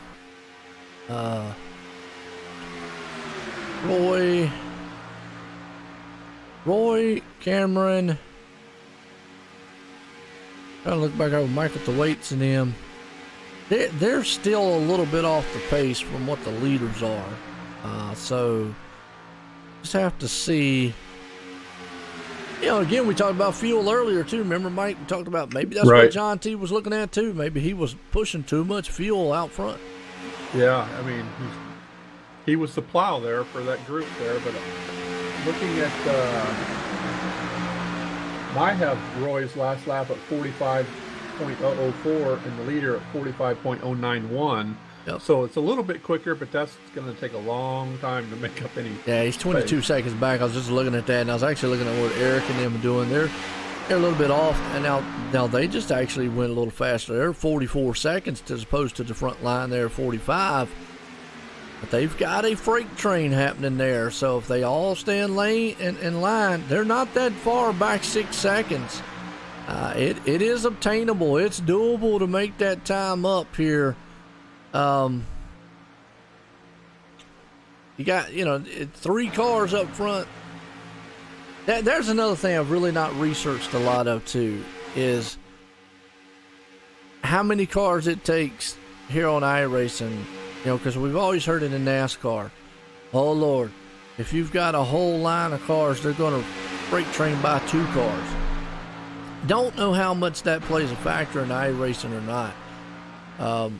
I'm seeing the lap times right now, and by looking at it, Alan Fox, Nicholas, Eric, and all those, they're almost they're about a half second faster than the top runners. So it's working right now. Yeah, and that's what they're looking at too. They've got their relative up, and they're talking on TeamSpeak, trying to figure out what the best way to do this is. But we were talking earlier, Joe, about pits. Something that I don't think I got a complete appreciation to is, as we talked about, there was only a little bit over a second difference between Wimbush and, say, Driggins. But it's that how quick you can get off from race speed to back to race speed. So yes, how fast you can get up to that cone. And when you accelerate off, it's a fine line on how fast you can go coming in 1 and 2 on the apron without spinning it out too. Let me give you an idea, and that's some good info right there. But Eric Driggins, okay, he had a 16.1 second pit stop. It's the time he stopped, the time they threw the tires and everything on. So 14.6 that John T had last time. But what you just talked about, from the time that he crossed the line, entrance to pit, from the time he stopped, got tires, fuel, etc., took off and crossed the exit line of pit road, Eric Driggins had a 37.9 time. Here's where the time difference is. John T had a 33.3. So there's, even though we might look at pit times, and a lot of times they do, they really don't emphasize what I just said right there, like in real racing a lot. But man, you just saw with the numbers that I just said right there, we went from a second to almost 2 or 3 seconds. Now, well, and then remember, it ended up being 8-second difference when they finally came out, so it grew even more. Yep, and see, because that gets cut off as soon as they cross the line out of pits, not the commitment cone of the blue line. So I don't know, by the time he gets up to speed on that back stretch and all that, that's even more time lost. But he's already lost from the whole time coming in and out of pits and everything. He's already lost from a 33.3 to a 37.9. What is that? That's about 4 seconds almost right there. Yeah. Yep. So that's a astronomical amount of time, folks, just to give you an idea. And you're thinking, people are like, well, what about the other guys? Well, Tommy Haynes, his total time, 34.2, 34.9 for Nick Hunt. Allen's, though, was a 34.0, so he was right on there with them, but still, coming in a lap later, still lost a little bit of time. Yep. And if he would have been that far ahead of his own teammates, they may not have been able to catch up to him to get back in the draft, too. Yep. Trap each other. Right now, it looks like that pack that we're watching here is kind of about evened out. It seems like every once in a while, though, man, that 3-pack up there. Now, I don't know what in the world. They're up there switching out up front. Now, I guess you can say, okay, they just feel like that they've got this race in the bag up front. I'll say it that way. Hopefully they don't get in trouble, but anyway, either way. And they're up here playing, well, we'll let you lead for a while, I'll lead for a while. Problem is every time they do that, they're losing a half second or so on those guys in the back. So keep doing that playing, and guys, guess what? You're going to bring that pack with you, and then I guarantee you when they get up there, they're not going to play. Right. Yeah, I'd be curious to find out what their thoughts were on that, because I would think the fuel usage would not be that big of a deal unless they've got something. They don't have to gamble. They're in the lead. They don't have to gamble on any crazy pit strategy. It's this other group here that might do something interesting, like go 2 tires or... Well, now, you know what? We have not seen that either. And I'm going to be honest with you. Like, I don't understand this 4-tire stop here anyways, because how long does it take to get fuel? Well, you at least want to take 2, okay, because you got to get fuel. It's going to take about 12 seconds to get total fuel, 11 to 12 seconds, maybe 10, in between 10 and 12 seconds. You're at least going to have to get 2 tires at the very minimum. But that's what I'm saying, 2 tires. And I don't get the 4-tire strategy because the plate track here, these cars, and then obviously it's a long race. We're going to see somebody take 2 tires before it's over with. Obviously, we're going to see somebody probably take none. See, there's another. You don't have to take tires here. I mean, if I'm Nick Hunt, John T, and him up there, I'm thinking my last pit stop, we're not taking tires if we're out this far. Why? Right, Why? Because you're going to decimate the field if you do that, because then you're only talking about a 10-second pit stop, or 8-second pit right, stop. and as long as they get in and out together, they'd be hard to track down. That's what I'm saying. Yeah, I mean, you do not, I'm not saying tire wear is not important here at the plate tracks, but it is not the king here. You can go astronomical amount of times without. Now, Daytona, yes, from knowledge of listening to racing, Daytona, yes, it is more of a handling style than what a Talladega is, but still, with that said, I think everybody's taking 4 tires because it's early in the race. There's a long way to go. The 2 tires, I feel, will come in. And the reason you brought, and I'm glad you brought that up, because now you look at Allen and them being so far back, I feel like they're going to have to short pit them. They saw they came in at 49 or with 40 laps. Well, they need to try to time it to where they come in a lap earlier than these 3 up front here. Get in on pit road. If it would be me, I would probably take the 2-tire stop the next stop. And then if I was going to say I wanted 4, the thing about it is then you take 2 this stop, you take the other 2 the next stop, guess what? You're good to go. Right. Yeah, I would think the second group's got to do something to make up that gap now. And we're inside of showing about 8 laps if we keep on the same rotation. So we'll find out here shortly what they're going to do. But I'd want to get back up there and keep them in, within reach. You can go probably 41 laps out here, maybe 42 or so. Everybody's pitted around 40 laps. I'm coming in at 39 laps this time. I am trying to short pit them. You saw it work. You got to make up the ground. I'm short pitting 2 tires. I'm filling that thing up. I'm going. That's my strategy. So if anybody's listening, there you go. That's my strategy. If you want to use it, there you go. There we go. But that said, I get it. Everybody, well, it's only 2 tires versus 4. But you might force the hand of them up there to take 2 tires also. Because if you get far enough ahead, we've already seen it. We see this pack here. They're running almost identical times with those 3 up front. It's kind of, sort of.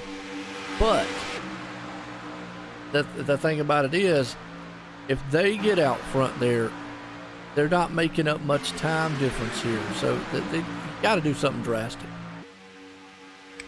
Yeah, I agree with you. We're down into the double digits left now. We're over 50%.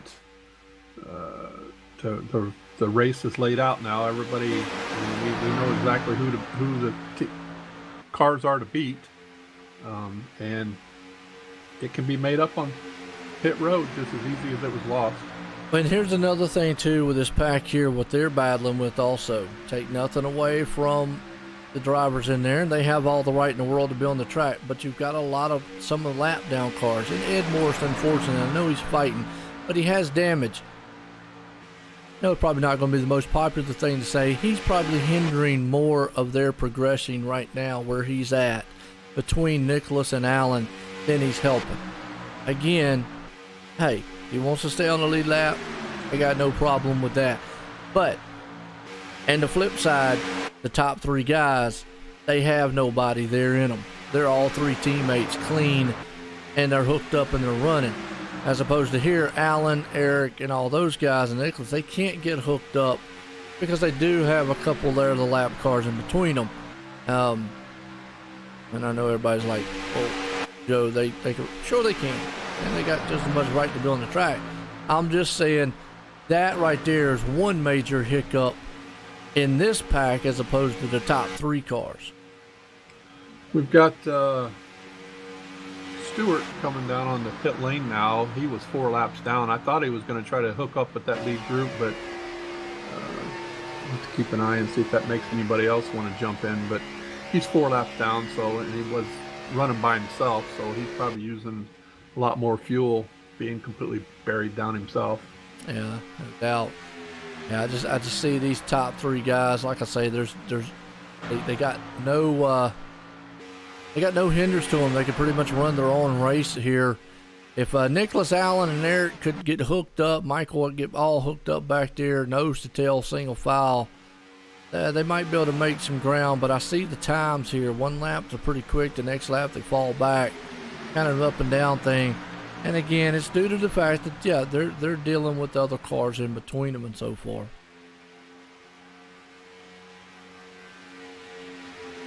But I go back to my pit strategy. Yep.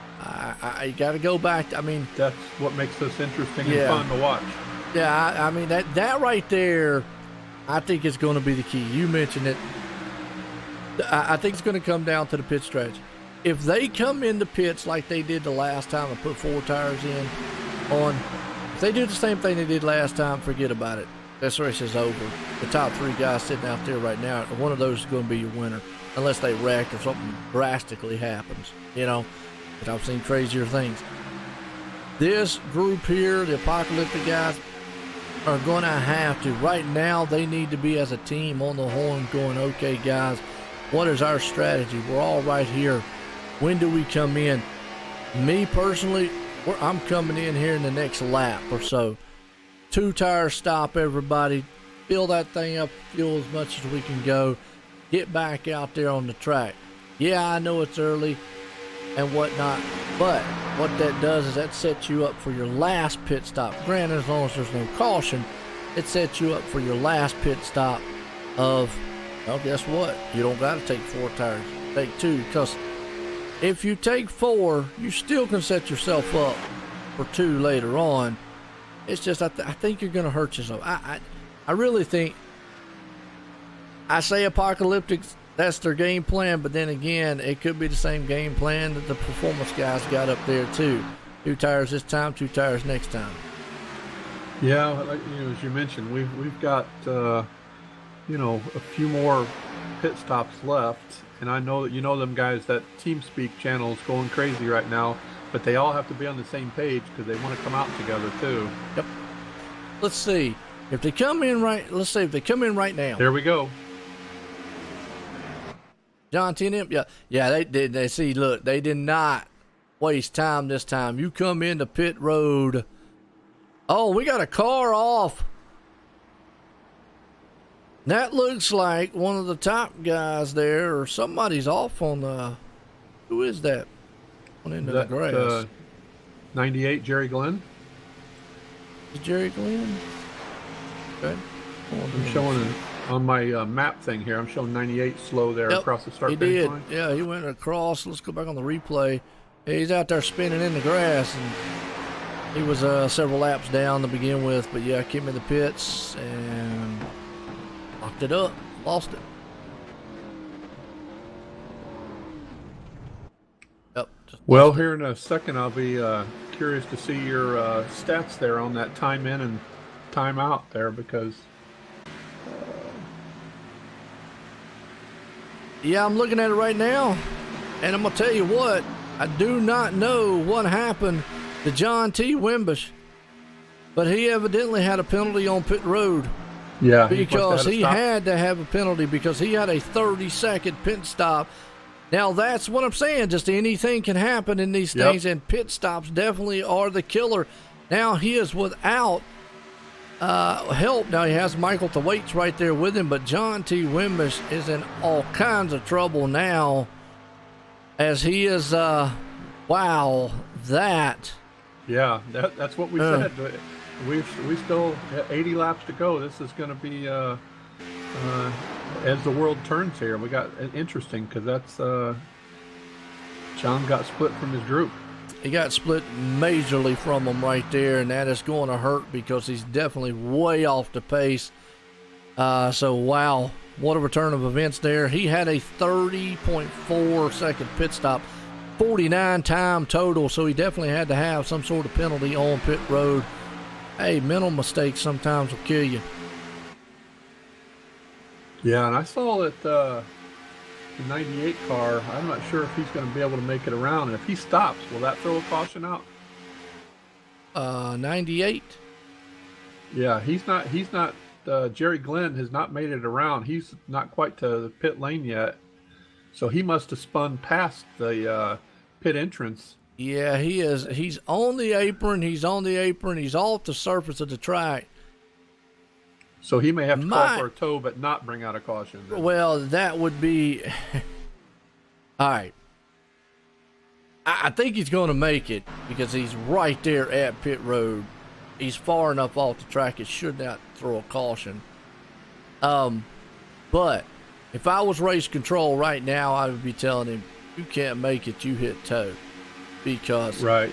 Yeah.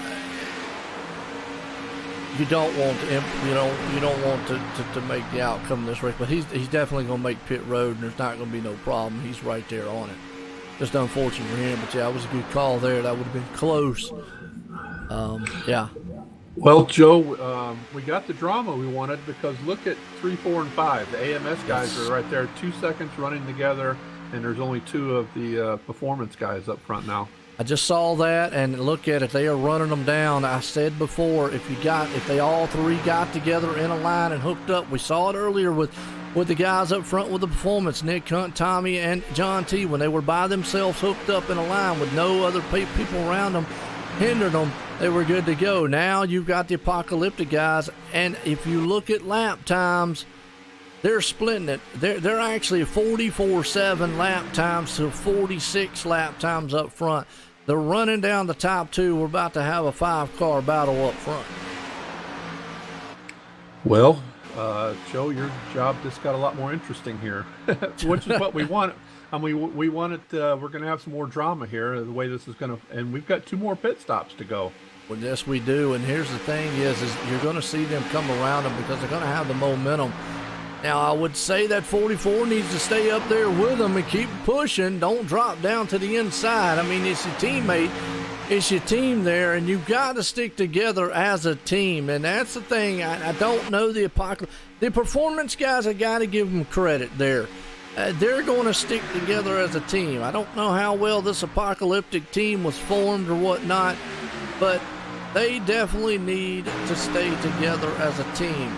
Obviously, I know, Eric's probably sitting back there going, guys, don't drop down the inside. I mean, you're going to leave me out to dry. Yeah, I don't think they will until they do that right there. Yep. Hey, Joe, I was just thinking, though, we've only got 1 pit stop left. If they stop at 160, they can make it. Yes, they can. That's what I was saying. You're only going to have 4 here tonight. Yep. I know somebody else said 5 out there, but yeah, I mean, you got to understand when they make that last one, they can go the rest of the way. That's when I said I'm surprised they took 4 tires. I'm surprised nobody did the 2-tire. But yeah, I mean, I'm shocked on that one. But either way, Apocalyptic Motorsports, I'm gonna say this: I think they pretty much dodged a bullet right there. Whatever that penalty was with John T, it was a game changer here, a race changer. It was. It definitely was. Because right now, John's now going to need, obviously, help on pit road. He's going to need either a caution or some forth because he's 12 seconds back. He does have help with Michael Thwaites there, but just to give you an idea of time, he's running 45.8 to 44.8. He's a second off the pace. Yeah, and that group with John is 12 seconds back from these guys, so they're going to have to try to hope that, like you said, last pit stop, you have to do something drastic, don't you? You can't just go in there and take 4. You've got to try something. I would not. I wouldn't. Now, again, I don't know what these guys got up their sleeve. No, I'm not taking 4 tires in the next pit stop. And I'll be honest with you, do I take any tires? I'd think about that too. Now, again, I've got to get enough fuel to go another 40 laps. So I've got to get at least 10 to 12 seconds worth of fuel. So I might as Which well should take be two. too tight. Yeah, right. I was going to say, two. Yeah, you pretty much are definitely going to take two. But this is kind of interesting right here. Now, again, I don't know the Apocalyptic team as well as I probably know the Performance team. And take nothing away from them. But we talked about the Performance team. What do they do? What do they do as a team? And whatnot? And we'll just give you even more drama what happened here. Michael Thwaites is on pit road. So guess what happened? That left John T. Wimbish without any help. Tell you what, it won't be long. Yeah, it won't be long. He'll be a lap down. Yeah, John's got 5 seconds to the guy behind him. Yeah, and they'll catch him, but in front of him. Yeah, they'll catch, but he could be in danger of going a lap down before the next pit stops. Then that would definitely be. He definitely would have to make something drastic. So you can't see. Here's the problem with the next pit stop. Normally, here's how it goes. You get cautions here and there, and that helps you out a little bit. There can be no splash and go or anything to where you can say, okay, I'm gonna just take a little fuel, get in and out of the pits. You've got to get a full tank of fuel. Yeah, you do. You're gonna have to go 40. Just something to tell me your thoughts on this too. It looks to me like Tommy Haynes is falling back there, and Nick might be laying back to try to help him catch up because he's going to lose the draft there. It might be 4 cars up front. They do that. That to me, if that's what he's doing. Because now look, I mean, it looks like there's just the 3 AMS guys and Nick Hunt. Yeah, I saw him lose the draft there. I'm sorry. Your teammates back there all alone, drowning in water. Man, you're on your own. There's no way I'm losing that front pack unless it's just something that happens that, I can't help. John T's too far back, 21 seconds. There's no way, even if he dropped back that far, right, to catch back up. They would both be in danger of going a lap down then. And then you're in real trouble for the next pit stop. So I don't know what happened to Tommy there. Don't know why he lost the draft. Now, the good thing is he does have a couple cars. But it takes me back to those guys up front, the Apocalyptic Motorsports guys. Alan Fox, Nicholas, and Eric, all up there. I know they're teammates. Well, let me just say this. I know Nick, I know Tom, and I know John. And they have worked together for a very, very long time. So they know each other very well. How well does the Apocalyptic Motorsports gang up here know each other? How well can they keep that team mentality together to work this out to the end without one of the, let's throw the drama here, egos stepping in and going, right, I want this thing, and then messing it up for everybody. Right. Well, and I can tell you just from my point of view, from being in races with those AMS guys and being spotter, those guys are talking all the time right now, and they're everybody's throwing out something, they're discussing it, they're agreeing, they'll come up with something together, okay, and they'll ride with it. But I don't know how many. They probably don't have the ride time that the other guys do together. But I know that everybody's real open. They've got plenty of time to discuss it. Yep. And they'll come up with something, and they'll just say, okay, let's do it. There you go. And see, that's good because, most people that don't know, Mike actually does spot for one of the guys in Apocalyptic Motorsports. So, you would know better than I would. The only reason I know the other guys so well is because, they've been here since I've been here at Extreme. So that's why I know that. So it's good to get insight like that because I'm not familiar with the Apocalyptic guys as much. Are they well-oiled machine like I know the Performance guys are? Right now they look phenomenal. They're up front. They're dominating. But with 5 to go, what's the game plan and composure then? It's hard to say that because how many times do you get a chance to do that at the end of a 500-lap race? I've seen these guys, how they trained for the Daytona 24, and they got second. And they worked together, and they did a lot of stuff on situations. They would get out and say, hey, let's go out and work on just starts to get everybody on the same page. And they would do, let's all pit now on this lap. Let's pit at the last minute. So that I know that they do situation stuff too. And so that's what's going to be kind of neat to see how this all plays out. But Nick Hunt is not letting them go anywhere. He's hanging right there on to Eric Driggins. He has definitely been hanging on the back tailgate there and trying to hold on. I hate that Tommy Haynes has lost that draft there to him.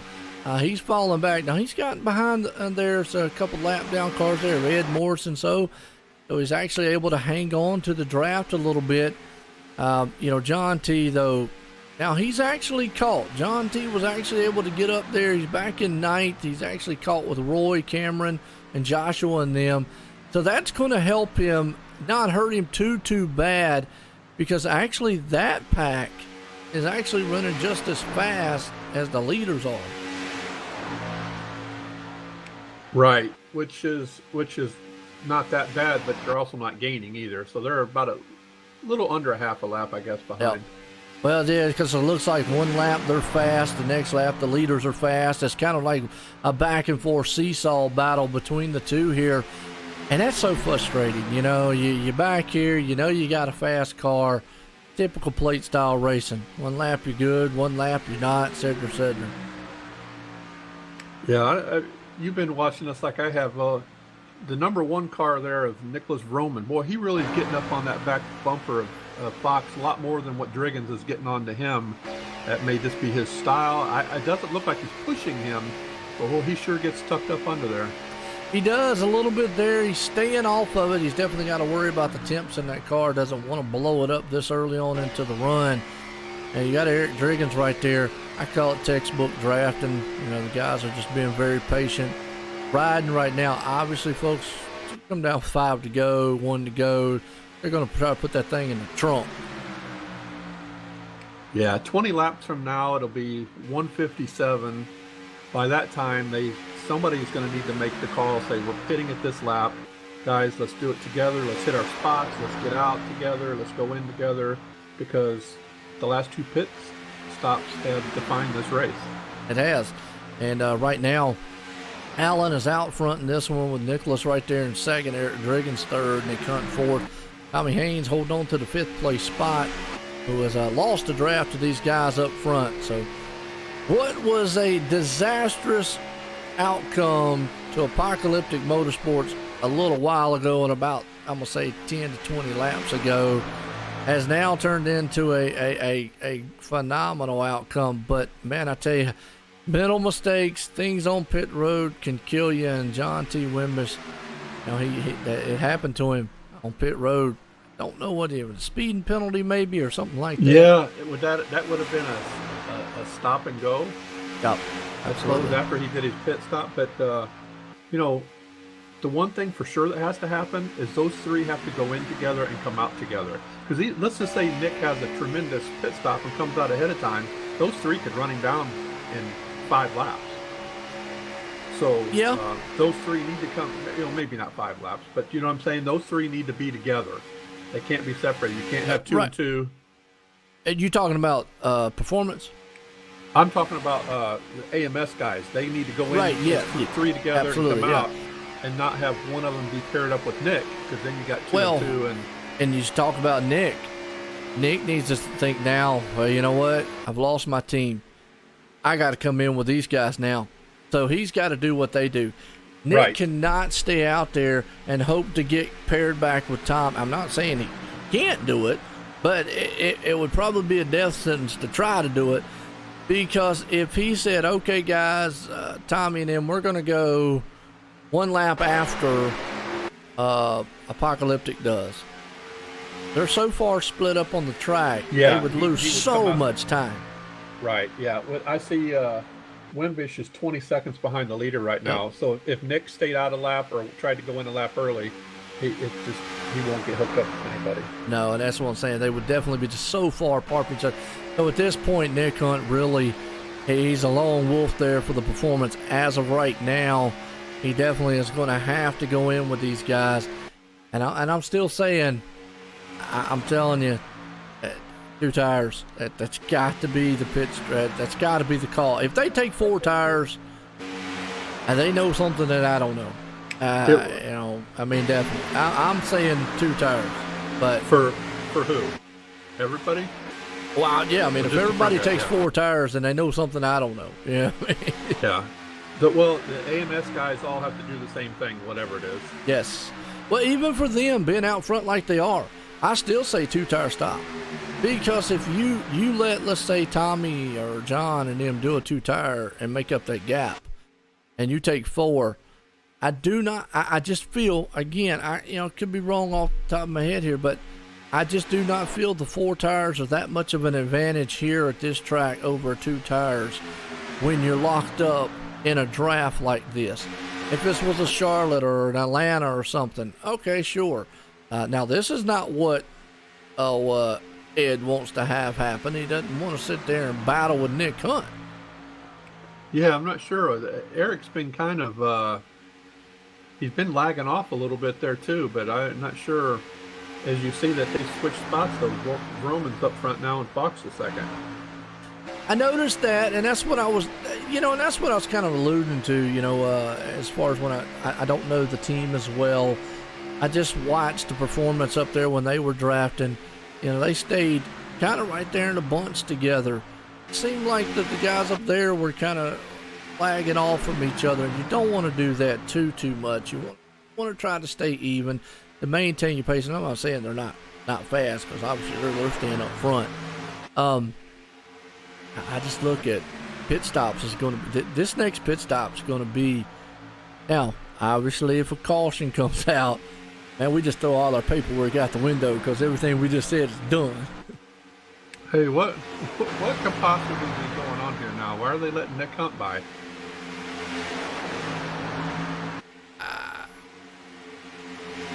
I'm confused now. How about you? Well, I'm confused on the fact of why in the world all of a sudden the one car has slowed up the way he did, because Tommy Haynes was 10 seconds back, and then he come to the front like a shotgun, but you saw Nick.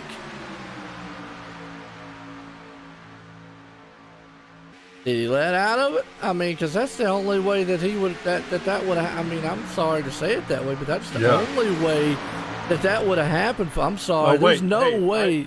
What's that? I think I see what happened. Look behind Eric Driggins, Jerry Glenn, and Ed Morris.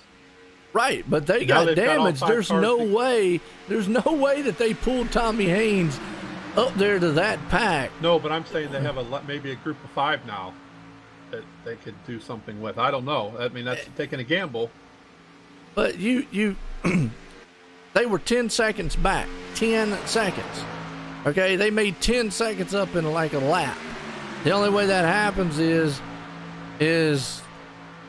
you let out of it, because there's no way Tommy Haynes and them would have let out of it to wait for Jerry and Ed for some reason, and if they can keep up pace. But if, like you said, if they're not, then they're just dead weight holding them back. Right, and the two things now, I see what you just said there, because actually Ed and Jerry being teammates in Apocalyptic, but here's where you've got to think as a team, okay? I know you want to help them out. They got damage on the front. At some point, they're going to be more of a hindrance than they are a help. Because if they got in front of those guys, where they're sitting at right now, they're not bad. As long as they're tucked up behind them, they're good. They're good. But if they got in front of them and tried to pull the pack, wouldn't work. They would lose probably the top 2 guys. That's just because aerodynamics. Right. Yeah, I mean that's just the aerodynamics of restricted. But I do see what they're probably trying to do. That's a dangerous game. Do you let Tommy Haynes and Nick Hunt get back over? Hey Ed, hey Jerry, I love you guys, but man, y'all are laps down. I mean, Jerry's 9 laps down. Ed's 2. You're not getting back those laps on this race right now. I mean, unless there's a major caution out there. I'm not risking losing a race to try to get you back up to the front pack, because now you just let one of the Apocalyptic Motorsports guys, and if you just came into the back there, they also let that other pack catch up to them some, let them close the gap. So it is a very, very dangerous game. You don't want to play. You don't want to let a team like the Performance guy, and this is what I'm saying. How well is the AMS guys thinking as a team? I know they want them all up there, but right now, I mean, you didn't see Nick and Tommy backing to get John. John, you're off the pace, man. We're going to have to figure something out to get you up here. Those 3 cars needed to maintain what they had. They had the top lane. They had the front side running. Now they've let Tommy Haynes get up there to help his teammate. And now this right here, no. I don't see why you would let. I don't know how in the world they're going to get up there like they're doing. Yeah, what the? We got some voodoo stuff going on here, Joe. You ain't lying, no doubt about it. I mean, hey, look, sometimes I try not to understand, but how the heck did Jerry and Ed just go by on the outside? Well, I'm gonna check my Mountain Dew here, make sure my wife didn't slip anything in it, because did I just see that? They just flew right on the outside. Yeah, the only way is the whole field right there checked up. Now the only thing that this is doing is it's going to bring all 9 of these cars together here. I'm going to keep my opinion to myself. I really don't like what's being done, because the only way this is possible is everybody's communicating on slow up. There's no way 2 lap down cars like that are going to pull in front of the whole field. And now what you've done is you've allowed Roy, Cameron, Joshua, and John T to get all back up here in the mix and make it one big pack, as opposed to before it was coming down to a pit strategy style race and whatnot. But because there's no doubt about it, Nick Hunt and them, if they wanted to, they could blow by those front ones.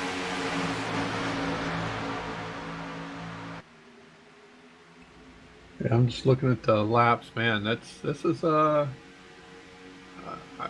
150. We're down to 10 laps to go. We're going to see something here in 10 laps, aren't we? As far as pit stops goes, and now everything that we had been talking about is out the window. I mean, as far as, what do you do as a team? John T. Wimich is now back in it. Performance is now back in it. Apocalyptic's now back in it. Everybody's now back in it. It's all bunched up. There was... And yeah, there's no way that Tommy Haynes makes up 10 seconds with two cars that have damage. And there's definitely no way that Roy, Cameron, and all them, John and them, catches 20-some seconds back without the front side men, having something major. I'm showing Roy Crocker was the fast lap on that last lap, and he's in 6th place. Yeah, and the draft's going to help him on that too. I mean, if you pull back, definitely the draft's going to help there a lot. He's running you're right, he ran a 46-1 the last time. But yeah.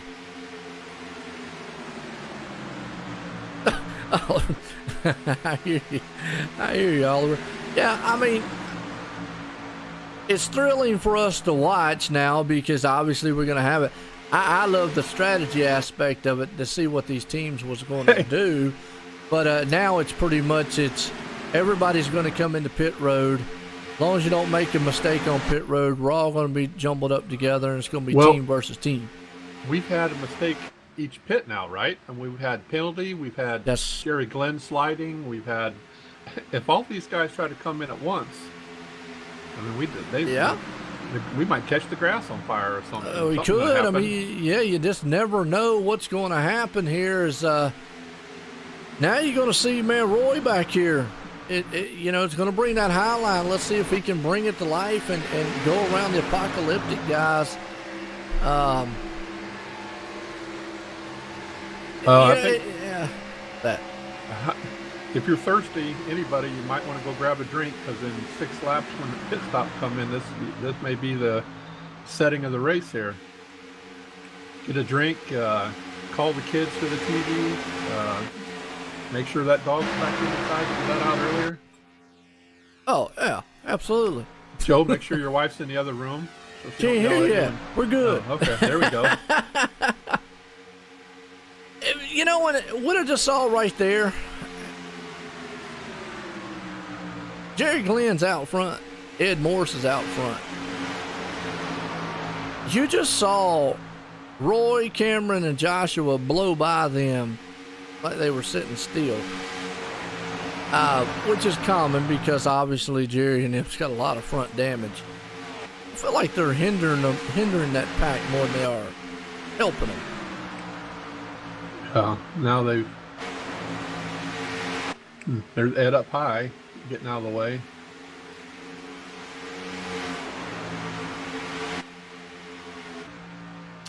Well, I mean, I turned down my game chat, so I don't know if they, if they posted on the all channel, they were talking about something. Who knows? Well, I don't listen to a lot of that because, man, Right. That's what I'm saying. After you told me that earlier, I just turned it off. But we definitely have stuff to talk about in the post-race interviews, don't we? Yeah, I mean, no doubt about it. What I mean, the heck happened? Yeah, I mean, because... Like you said, almost a 10-second gap was reduced, and now you've got the top 3 cars that is just pulling away from the pack. Folks, these cars were 20 seconds back. I'm gonna say it, agree with me or not. People normally don't, but there's no way that they make up 20 seconds in 2 laps like they did.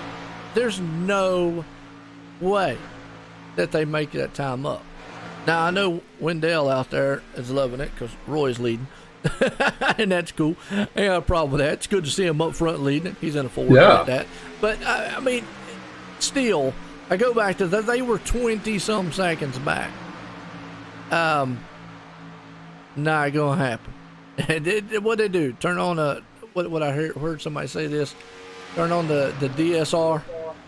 Yeah, or the everybody else threw out their parachutes.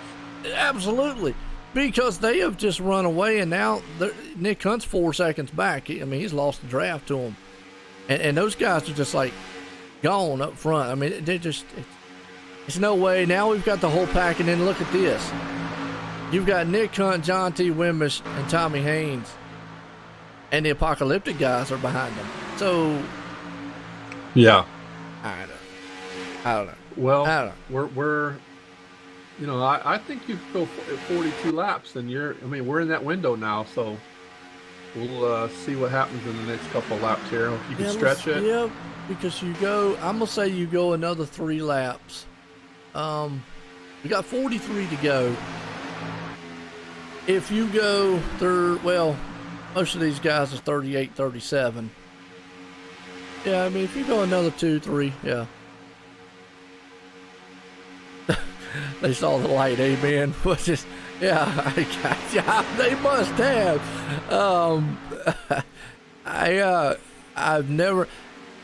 I guarantee you this.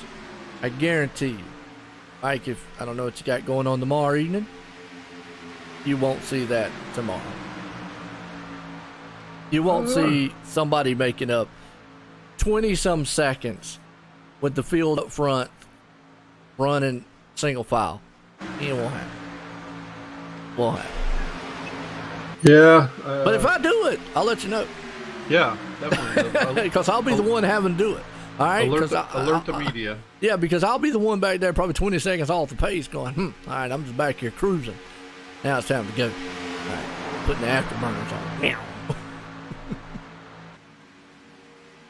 But Roy's leading, man. I mean, hey, he hadn't been out front all night long. He's got Cameron and Joshua. I have no clue what team they're on, by the way. I don't even know who those guys are. Got pit stops. Yep, that brings the performance guys in. So they're actually coming in early. Let's see what they do on pit road. Kind of curious. Let's ride here with John T. Wimbish. Looks like he got a better pit entry this time. And we're going to see if he actually, like he's going for 4 tires. Wow. So that puts the, the AMS guys now. I mean, they're going to either come out.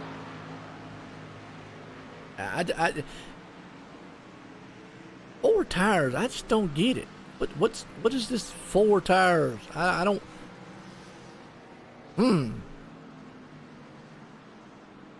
I'd go 2. That just be me. I'd go 2. Let's see what these guys do here. Roy and them do. Like they're going to do 4 also. Yep, and there's Driggins and them just Allen, into their pit let's see boxes. what Allen does here. I'm cocking that right side up, taking 2 tires, putting fuel in. I'm gone.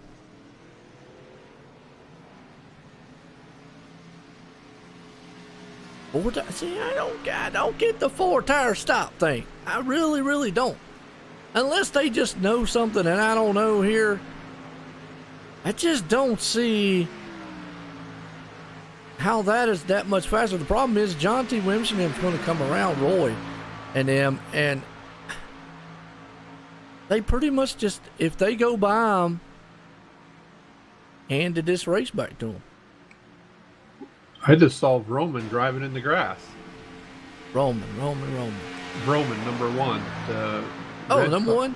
Yeah, he was driving in the grass there. Ah, so bad, so now man. So Fox and Driggins are together now. I see, and that's one of the Apocalyptic guys now. Wow. So definitely off. Eric Driggins is right there. Alan Fox is right in front of the performance guys. Now they're going to run him down. They're going to run them 2 down. Now Roy and him did get out front with all 3, so I'm going to be honest with you folks, I don't know where these guys came from. They came from out of the bleachers in the nosebleed seats, all race long, been hanging out in the back. Roy Crocker, I thought his name was Cracker there for a minute. I was looking at my screen, my bad. I thought that was an A, but it's actually Crocker.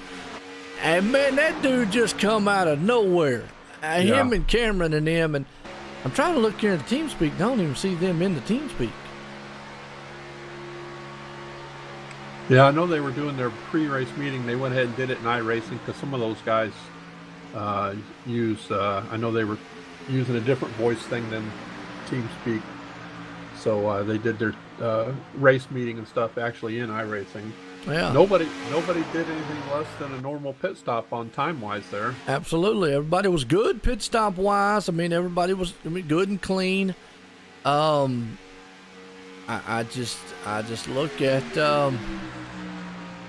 I don't know who these 3 cats are up here, but whoever they are, they got a strategy, and they've been hooked up pretty much all race long, and they've stayed that way, and now they've got a 5-second lead over Alan Fox. Who is Alan and Eric is hooked up, and unfortunately, like you said, Nicholas has lost the draft. Well, folks, we've got 38 to go in this one.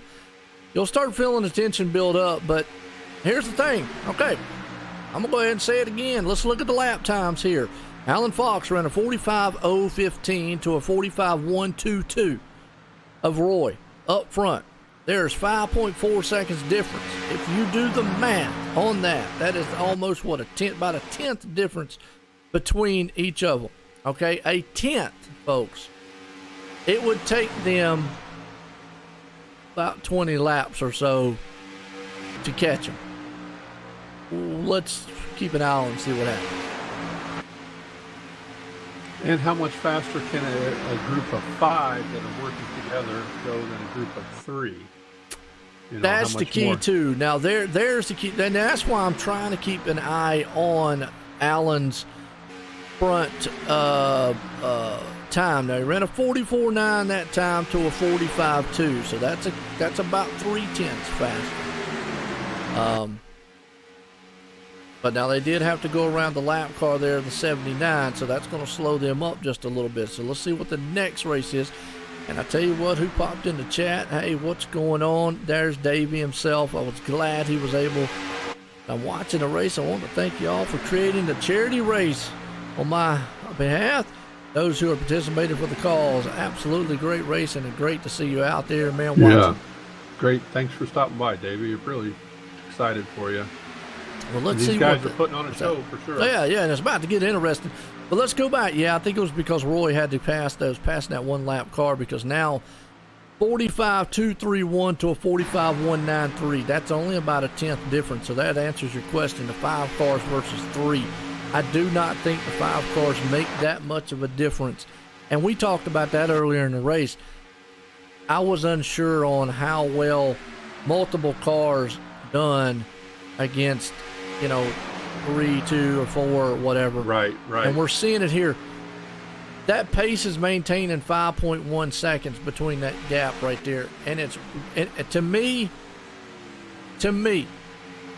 if it keeps going like it's going, there's not enough time for Allen to catch those 3 up front. They would need something drastic majorly to happen, because they're actually losing time now. That time was a 45.146 to a 45.123. So they're losing time, and like you just said, that's 5 cars. You can't lose time at all. No, you cannot. So we're going to see, because last time we just saw a miracle happen in the middle of the race before the pit stop. A 10-second gap wiped, a 20-second gap wiped, and we saw 2 lap cars with damage on the front below by the field. So it was a miracle. Hallelujah at Daytona. We're going to see if the 5.2 second gap get wiped out. Which again, I don't know who these 3 guys are. Do you got any information on them? I don't. Those are 3 guys that I don't know. And, we'll have to keep an eye. I've been focusing on these back guys, but if those guys start trying to race each other, that'll slow them down. But again, if they're all 3 Class A licensed guys, they should know that that's going to do nothing but slow them down. Here's my thing too: the top 3 guys there, we don't know if they're teammates. Well, I tell you what, hey Wendell, you out there? You're obviously yelling for Rob, Cam, and Josh, so you probably know a little bit more than we know here in the booth. Drop us some info here on who these 3 guys are here that kind of just ghost in the night. They came up here and have stole the show, so to speak. Are they teammates? Are they running buddies? Are they going to work together? Are they not going to work together? Any info? Oh yeah, we definitely want some. If he wants Roy to win, he at least give us some information about Roy. I want Roy to win because he's in a Ford. Now I just jinxed it. There you go. Yeah. Okay, Wendell says yes. Yes to what? I just said a lot of things there. Now, come on, Wendell. You got to help me out. I'm an old guy here now. I love that. Yes. Yes to which one? Yes, they're teammates. Yes, they're running buddies. Yes, they're going to win the race. Yes, they're ghost in the night. What? Yes, Roy's running a Ford. And I like that. They got purple cars. Except for one's blue. See what he's got here. They just some buddies that run with the night shift league. Okay, so they are buddies that run together that are ghost at night. Hey, Mike, I'm good. There you go. There you go.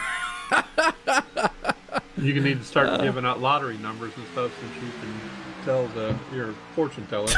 Yeah, I tell you what, that's a pretty good guess. Well, I tell you, they have come up here, man, and stole the show like a thief in the night. I mean, out of nowhere. I mean, these guys are just sitting in the back here, and have just done, I mean, with lack of a better word, done nothing all race long.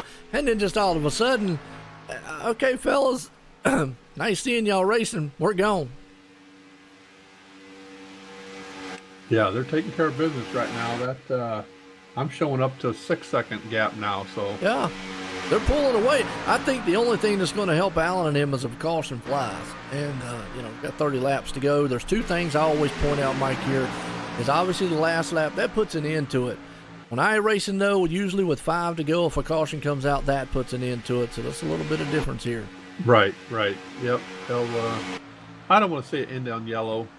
Let's at least let them race it out. Let those guys race among each other. I would love to see that. I would love to see. I know it'd be kind of hard for iRacing to implement a green-white checker of some sort or whatever, but we'll probably see it one day or whatnot. So Wendell says that they'll race it out into the last lap. That's what I expect. I would expect that out of any team, Apocalyptic, Performance, or whoever. It really doesn't matter. I would expect that out of any of them, unless you, just like we were talking earlier, you just could not get it done. Now we're talking about back here in the back. You said if they're going to battle, they did. John T and them have came around Alan Fox and Eric Driggins. The problem is they lost a lot of time doing that. Now let's see if those three machines miraculously runs down those guys in the front. Yeah, I'm looking at the times. I'm still not seeing it, but they're giving them a shot. They're running together since there's only 2 AMS guys there now with Fox and Driggins. Yeah, and they've lost kind of the tail end there to those three. I'm looking at the times here. I mean, those three guys up front, boy, I'm going to call them the Midnight Riders there because they just came out of nowhere. They are putting a hurting on the field. They're putting down some lap times right now. Yeah, and if they're familiar with each other, they're talking and they're just doing the same thing. Let's keep doing our thing. Let's get it down to the end, and then we'll, all bets are off on the last 2 laps. We'll just race it out. Well, you look right here. John T and M ran a 44.914 to a 44.939. That is just not enough time difference to make up 6.9 second gap with 27 to go. Because if you do the math, there's just no way that they're going to make up that. They need seconds knocking off. The problem is, I just don't see those top 3 guys. They just let out of it or something, losing seconds. No, I don't see it right now either. 26 to go. Just stay in line, keep hitting your marks, and they are definitely in control now. Yeah, they are, and it's good to see. I mean, like I said, they come out of nowhere. You know, Roy up there, Cameron, Joshua. Well, the only issue that we would have here is if they do pull off the top 3, you'll have nobody to talk to. No, that's the top 3. Yeah. They're going to have to get in team speak somehow. I didn't think about that. Yeah, I didn't think about that. We'll get them in team speak somehow. Well, at the top 3, we don't have nobody to talk to. But, hey, look, we've talked enough for everybody, so it don't matter. They've done an outstanding job. Like I said, I don't know where they came from, but they definitely there. Got some good info there from Wendell. I look. I don't see. I just don't see that 6-second gap being wiped out. Do you have any idea in the TeamSpeak who the guys are up in the default channel? Yeah, that's Jerry. They're not our leaders though. Oh no. Okay. They're actually Gerald Man's he runs a SR TV network. Okay. And all he's actually been in a booth a couple times with me there. He actually runs in some leagues and whatnot. He's pretty good in the trucks now. He knows how to run them things. Yeah, that'll be interesting. I guess we'll be able to talk to John T and those guys. I'd like to find out about the strategy things and how that gap was made up. And we know we're going to get the generic answer. Draft. But this no way. I mean, I don't know. I mean, I'm looking at the time right now. They're just not. I mean, even at 45.0s to 44.6s, 23 to go, I don't think they still could catch them. Well, I appreciate it, Wendell. Just having fun, sitting up here talking about a race. I mean, it's been a good one. These guys out here. Now, here's the thing. When does Alan, when does Eric say, okay, I'm tired of riding behind these guys. We got to go. Yeah, that too. Again, if you want it to stick, you got to wait.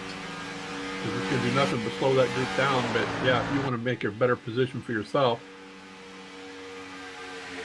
I think it'll be hard for 2 cars to go around 3 though. Yeah, you're gonna have to get that side draft. I mean, that's gonna be the thing to look at right there. Still a 5-second gap. As I just don't think John's making up time that he needs to make up. You know, I learned something about that from watching, I think it was Clash. Did you see that whole thing they did about the side draft, about how you're actually not going faster, but you're forcing more air in that underneath car in the wheel well, and it's slowing him down. So so say he gets up and gets to Nick Hunt, he could slow him down, but he's not going to be fast enough to get up to the next guy, to Tommy Haynes. Right. So I mean, I guess you could maybe knock one off there, and then have to jump back in line and then do it again. So just kind of interesting. Bad news here. Joshua's blinking very bad, and he has lost the draft to Cameron. That might be the only hope that John T and him might have. As now it's going to be 2 cars versus that pack up there. Well, you know what? We left out the big, the whole net code and connection issue that could easily take somebody out. I have seen many races. I had a guy who had to race in the bag, 3 seconds, come out of turn 4. He was probably 100 feet from the line, disconnected, lost it. It happens. I mean, there's some things you just can't control. I mean, we're on a virtual world. Look at the distance now. I've got them down to 3 seconds. They did, and you know they've lost that other person there with them. He's not as closed in as what he was. These guys need to probably get closed up a little bit. They're actually not quite together like they were. They're running 45s. John T and them back here, if you see, they're bunched up. We talked about earlier textbook draft, and now you're starting to see these guys close that gap up a little bit. And when they close that gap up, it makes it a little bit faster. Wow, I got it. I'm showing it down to 2-4 now. So 19 to go. Yeah, it's going to get interesting. Roy's running 195, 198, 99 by the time he hits the end there. John T's running 202.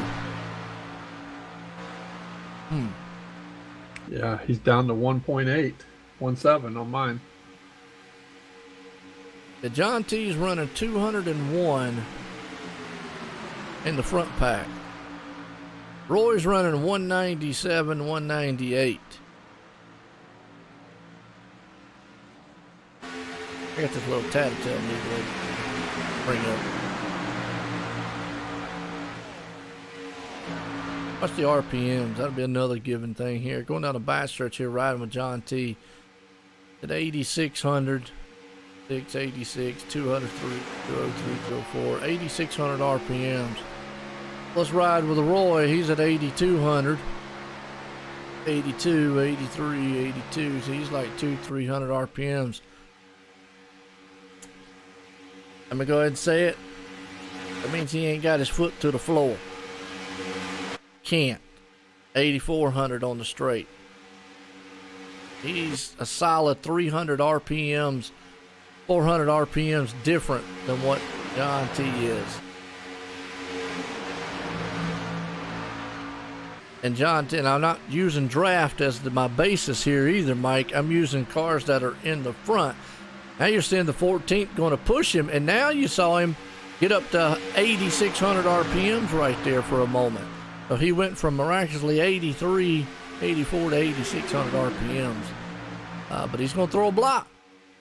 Yeah, I was going to say he was going to slow up. Here we go. 16 still to go, 3 wide.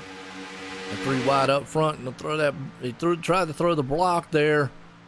Bad thing is, though, man, John's got help up high. Oh, yeah, man, I tell you what, who's going to give here? Yeah, I wouldn't. The guy in the middle there does not have any help. Nope. He's trying to do all the side dressing he can. And you still have the blink in there, too. And John still has not cleared that high lane yet. Seeing him right there running about, still watching his RPMs. He's up to 8,500. Now, 85, 86 right there. 86. Saying if you're John too, you don't want to cut down too early and leave your other two guys up top there. That's right. You don't want to do that. I mean, so he's got to stay up there as long as he can. Now, watching Roy again, remember, he was running 8,300 RPMs. Well, he's running 8,600 RPMs now. I love these little tattletale meters. Tails on the drivers. You know what I mean? Yeah. Yeah.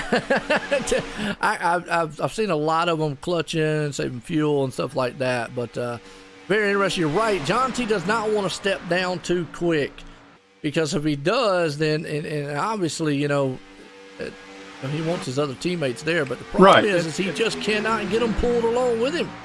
Right. Yeah. I mean, it helped. He could have done it a little bit ago, but which is good for John T. But he wants to bring his teammates along with him. Well, right now the best thing Roy could do is make sure that 14's tucked up on his back deck lid, because he's going to have to tackle 3 cars, and that just shows you how well that high line's it's just not that good. Even with the 3 cars up there, the 2 can hang down low and hold its own. But now they've got help coming down on the bottom between Alan Fox and them. And, you know, but I say this, all John's got to do is just keep his nose out front. Now, at some point, he's going to have to make a decision, because if he cannot bring his teammates with him, he's going to have to say, okay, guys, I'm going to have to drop down. Yep.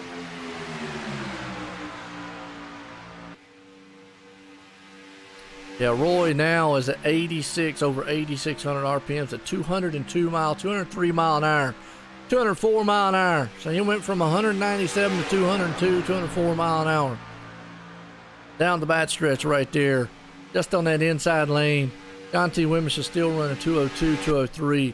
And now they're evening out pace-wise between the two, as you just saw a good drag race to the line right there between them. Oh, boy. That's going to get interesting, but you just saw right there what we talked about and what I've been telling about these cars in the Cup car. You saw how fast that team came up on the high side, but still, as long as that low line stayed formed together, it was almost impossible for that high line. He needs a lot of help, and I still say that John's probably going to need even more help than what he's got. Yeah, and the AMS guys are down low now. So, you know, it is possible for John to get his nose up there, but, you know, he's falling back now. Oh, absolutely. Well, I tell you what, it's going to be a good one here. It's going to be a thriller as we're getting here set.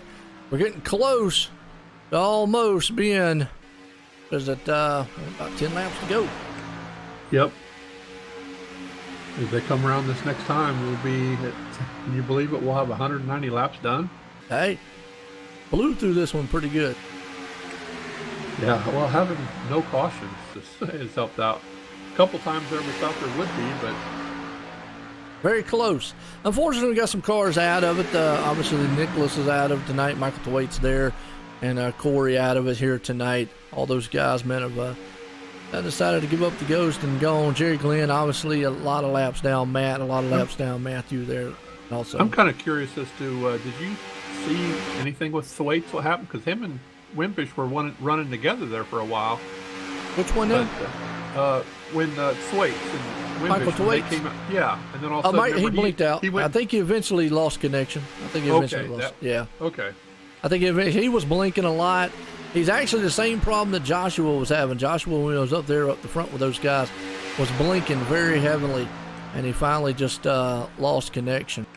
When I had game volume up earlier, the tower was telling Thwaites that he was having some issues with his ping. So, yeah.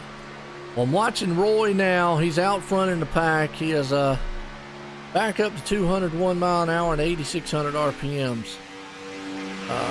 Going to the line here. John T's back down it. You know, obviously he's in the middle of the pack now, so kind of, you know, representation of what he's doing. He's probably, you know, like you said, we were talking about earlier, cracking the throttle, letting off of it just a little bit. Yeah. And whatnot. So he's down, but he's still doing 204, 203 in an 86. Got a lap car. Yeah, lap car's going to get out of the way. Work with him there. That's pretty good. Time to go. I said it earlier in the race. The guy out front pretty much is the guy that's in control. I feel like Cameron is going to need help. Alan's going to have to go with him, and you know, obviously John's got help. I feel like John knows that Tommy, Nick, and him is going to go. I think those three cars pretty much have made their mind up. Whoever's in the front side, we're pushing it. Then now it's going to come to the question of, does Roy and Cameron have that kind of commitment? You know, or are they well oiled? Alan's kind of, you know, he's got Eric. Got to look at the same thing. Is it there? You got to think about that, you know. Is Cameron going to commit to Roy and stay there with him, and right. then you've got Fox jumping out, and then who's going to go with him? Driggins will go, but will the performance guys go too? Or they just stay in line, and you know, if that front group wrecks themselves out, then those guys will come right across. Yeah. See, that's the tough thing, man, about the Cup car, is you really don't have a lot of options. Unlike with the truck and the Xfinity car, where you know you could jump out there and pretty much take it from fourth or fifth and win. Here, in the Cup car, there's not a lot of options here. You're kind of like, at some point, you're just like, there's no way I'm going to win this race. I've got to either push the guy here or maybe one more position. But there's no way I'm winning this thing. And I feel like if you're sitting back there, maybe where John is, unless something drastically happens with those guys up there, obviously to get together, wreck, spin, or they just may lose their momentum or what they're doing right now, I mean, which will tell us what we're wanting to see. You really at some point, I don't know, and then there you go. John T and them's not coming with them. And that's what I think. They understand. Look at Eric Driggins. Made that choice. Boom. Now, Eric Driggins actually could help his teammate out at this point. He could slide the brake and hold it up and let him back in. Not going to. No, he's, Eric jumped back in there because they were definitely closing that gap and up. I'm going to tell you, that was what I say earlier on when I was talking about when John was out front with Tommy Haynes. Tommy had that same decision. Do I jump out? Is the guy behind me going to go? If not, guess what? Same scenario there. You're going to drop back if you get caught on the outside, and there's nothing you can do about it. There's nothing wrong, but as you see now, I see Cameron peek to the outside there of Roy. I'm just curious. It's still early. To me, it's still way too early to even try to make a pass. And where would you jump out at to start it? Would you do it coming out of 2 to get a run up the backstretch, or would you come out 4? 4, because these cars, again, you don't have to pass the guy. You just got to get that fender out in front. That's all. So it's a drag race to the line. But these cars do not side draft that well at all. Watch here. Okay, I'll give you perfect. Watch Eric Driggins. He jumped out. Now look, he's stuck. He's not going nowhere. So there you go. He jumped out at what? Turn 2, just like what you said. Too early. No way. Turn 4 coming out of there. You're side drafting like a maniac trying to come out. Hey, come down there to the tri-oval. It's just right now, no way to do it. But now you've got the 2 cars up front. Now Cameron's got to make a decision. Now this is where, are they communicating? Are those guys up front communicating with each other? Is Roy and Cameron talking? That's a 3-man team behind me. They're committed. They're committed to bring it to the front. And Cameron needs to know, if I step out, I'm done. Yeah. If you're John, do you go with him with 3 to go? I don't think I'd try to get up there and get him caught out. I'd do the same thing you've been doing. I mean, exactly what you just said right there. Oh, turn! We got a wreck. Caution's out. It's over. That is going to end it right there. Roy is going to win this race. Eric Driggins got into the back of Nick Hunt. Well, never mind about everything we just said. Coming Wow. around, playing it out to the end. Whole entire race, caution free. Hooked Nick Hunt right into the wall. Destroyed the car. Let's go back and watch the replay. Folks, Roy's going to pull this out. Cameron in second. But let's watch right here. Nick Hunt Eric got a run on Nick out of the turn. And, yeah, just a bump draft going into the tri-oval. Which, again, hey, 3 laps to go. You start feeling the tension get up there. But, man, put an end to it right there. Wow. Yeah, wow. We were talking all kinds of different scenarios, and we hadn't mentioned that about the possibility of an accident coming there at the end. But well, that last few laps there had us going on what the different possibilities were. But congrats to Roy. He had a good strategy on that last pit stop and was out front when it mattered. I need to check out, man. It says Night Shift Racing League, man. Well, I checked them out on iRacing. I like Night Shift. I like that. There you go. There you go. Hey, I see Edward, Ed's dad. Thanks a lot for being in here. I know you watch all of these races, and I'm glad you're in here supporting this tonight. And Dylan also. See Dylan Mirando. I know you're an AMS guy also. Thanks for being in here. Yeah, Davey is the real winner of this race. Getting all these guys together for this great cause. Oh, yeah, no doubt. Wish Roy and them would be in here because we're not going to be able to talk with the leader, folks. We're not going to be able to talk with the second place runner. Unless they can get in TeamSpeak real quick. Yeah, it'd be nice to talk to them. No doubt. We're going to get to talk with John T. Wimbers. Do you remember where they were on that last pit stop? Because they ended up cycling out up top. Did they go a lap early, or I think they went a lap early. I'm not sure. Yeah. All they got to do is coast pretty much to this lap here. But yeah, I definitely wanted to give a shout out, folks. I do appreciate everybody tuning in, watching this awesome race here tonight. Benefit race for Davey out there. And it's good to see him watching the man's battling with Crohn's disease at a young age. What an outstanding thing. Yeah, what an outstanding thing that they did here at Apocalyptic Motorsports. And what an outstanding race, man. These guys, man, put on is definitely. They run Tuesday at 10 a.m. in the morning. 10 a.m. in the morning. Okay. I might be able to do that. I could run at 10 a.m. in the morning. There you go. There you go. Yeah, it's obviously with being night shift guys, that's a good time for them before they can get a race in and then go to bed. Yeah, awesome. But again, I just want to say again how much this speaks to iRacing that AMS put this on, but there's these guys that are not involved with Extreme Motorsports or anything that came out. They probably saw it on one of the websites and wanted to get in there and help somebody out, to help Davey out, and really says a lot about the community. Yeah, and outstanding. Yeah, you know, again, these guys came in like a thief in the night, and they stole it here. I got to give them credit. They put on a show, and definitely, and right there, he's even got a Twitter on the side of it. Old Cameron does. Showing you a good shot of his car. Says Ryder CM. So go check him out on Twitter. Not Twitter, but Twitch. My bad, Twitch. Yeah. And we'll just go ahead and get a good picture here, side picture of Ray, because I'm not going to get to talk to him. Crohn's and Colitis Foundation of America, he's got that Cure for Hope on there. But it's a good paint job just to show off what he's got going there with the Night Shift Racing League.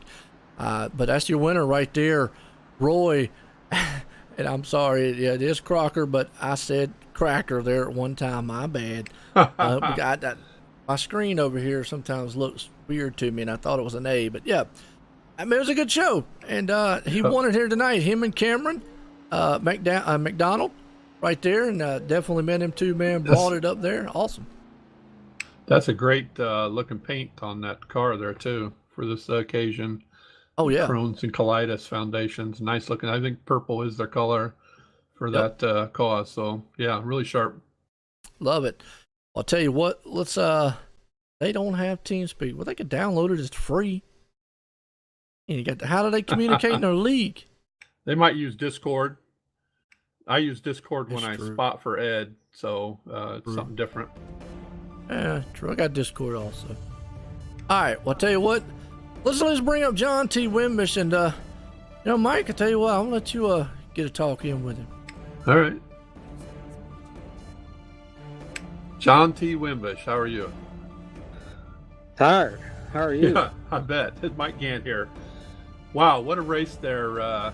Hate that it had to end under yellow there, but first of all, just want to speak about the whole reason why we're here tonight and what the cause was for the race. It's great anytime that the racing community comes together to, raise money for a cause or somebody in need, we're going through a rough time. And there's lots of leagues and other people that do it. And just glad to be a part of it and appreciate the opportunity to come out and race and, really stretch myself to the limit here on the 200 lap race. It's a lot of fun. It's for a good cause. So just glad to be a part of it. Oh, yeah. And, when we have a race like this, that was the first caution. Pit strategy becomes important. And we saw there, was there a speeding penalty that you kind of caught there that happened during the race?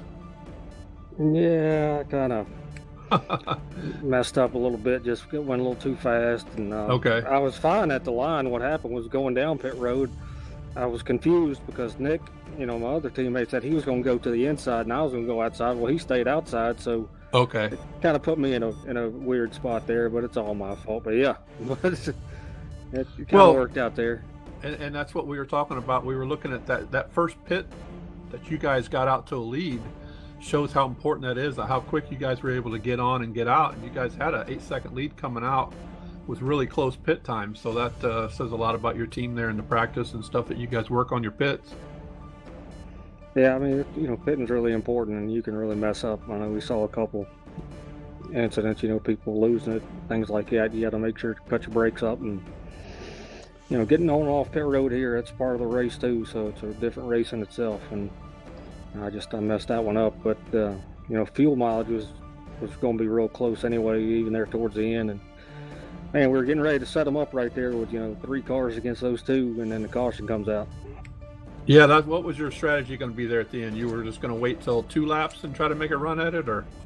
Yeah, right. We were going to go down the backstretch there.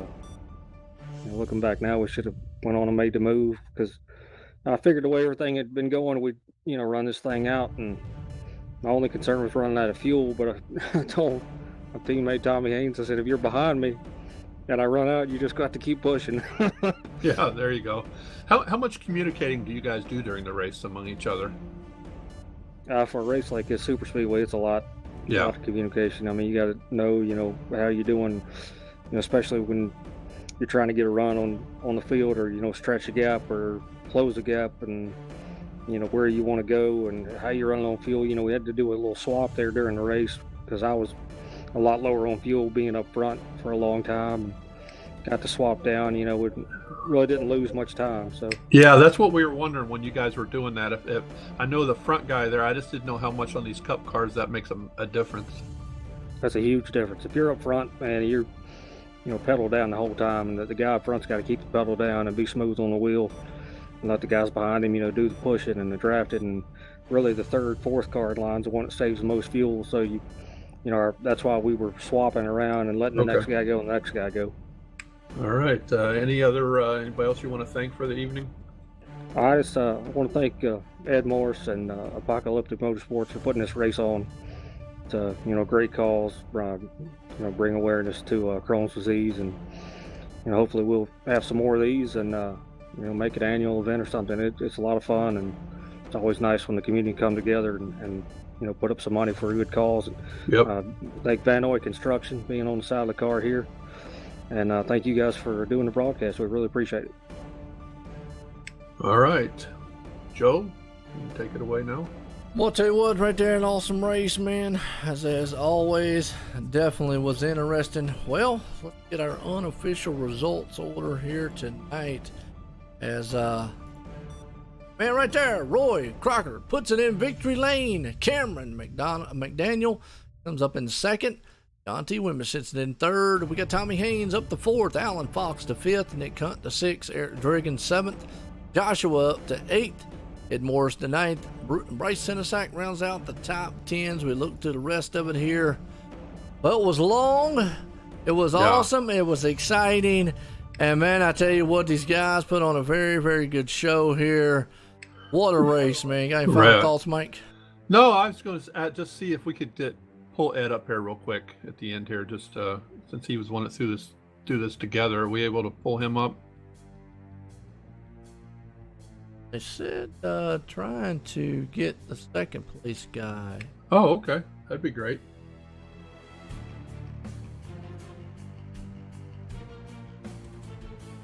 I think that's...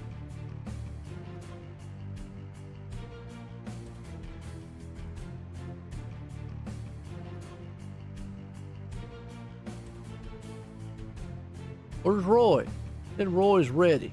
Where's Roy? I don't see Roy.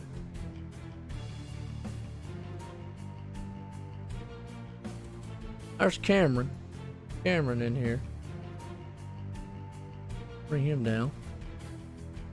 I think he's trying to get him in here as after that. Well, while we're waiting on Roy, bring up second place man Cameron. Let's talk with him.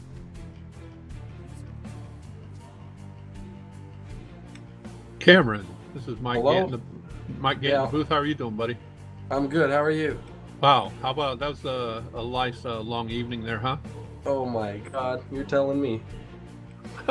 So just to kind of go ahead and tell us a little bit about yourself. And I understand you guys run in a midnight shift league. We do, Night Shift Racing League. Okay, tell us a little bit about that.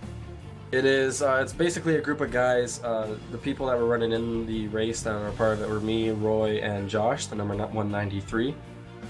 We race at 12 p.m. noon on Wednesdays, and most of the guys that are in the league usually work the night shift.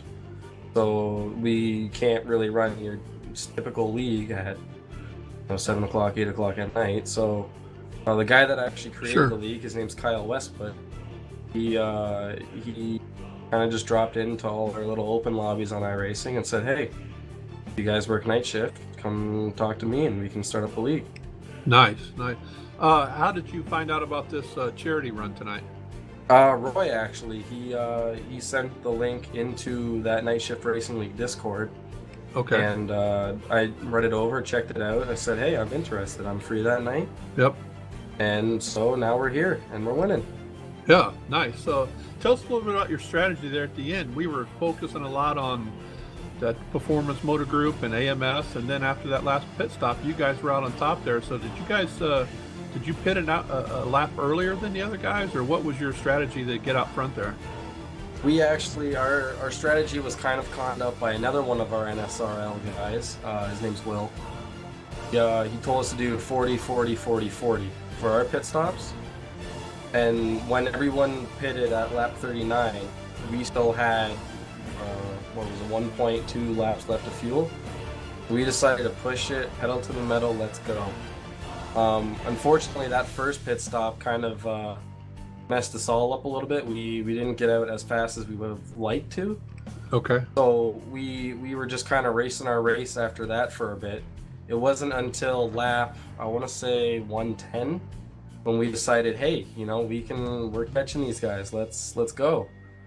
And so every single pit stop we were going in, we had probably less than 0.5 fuel left.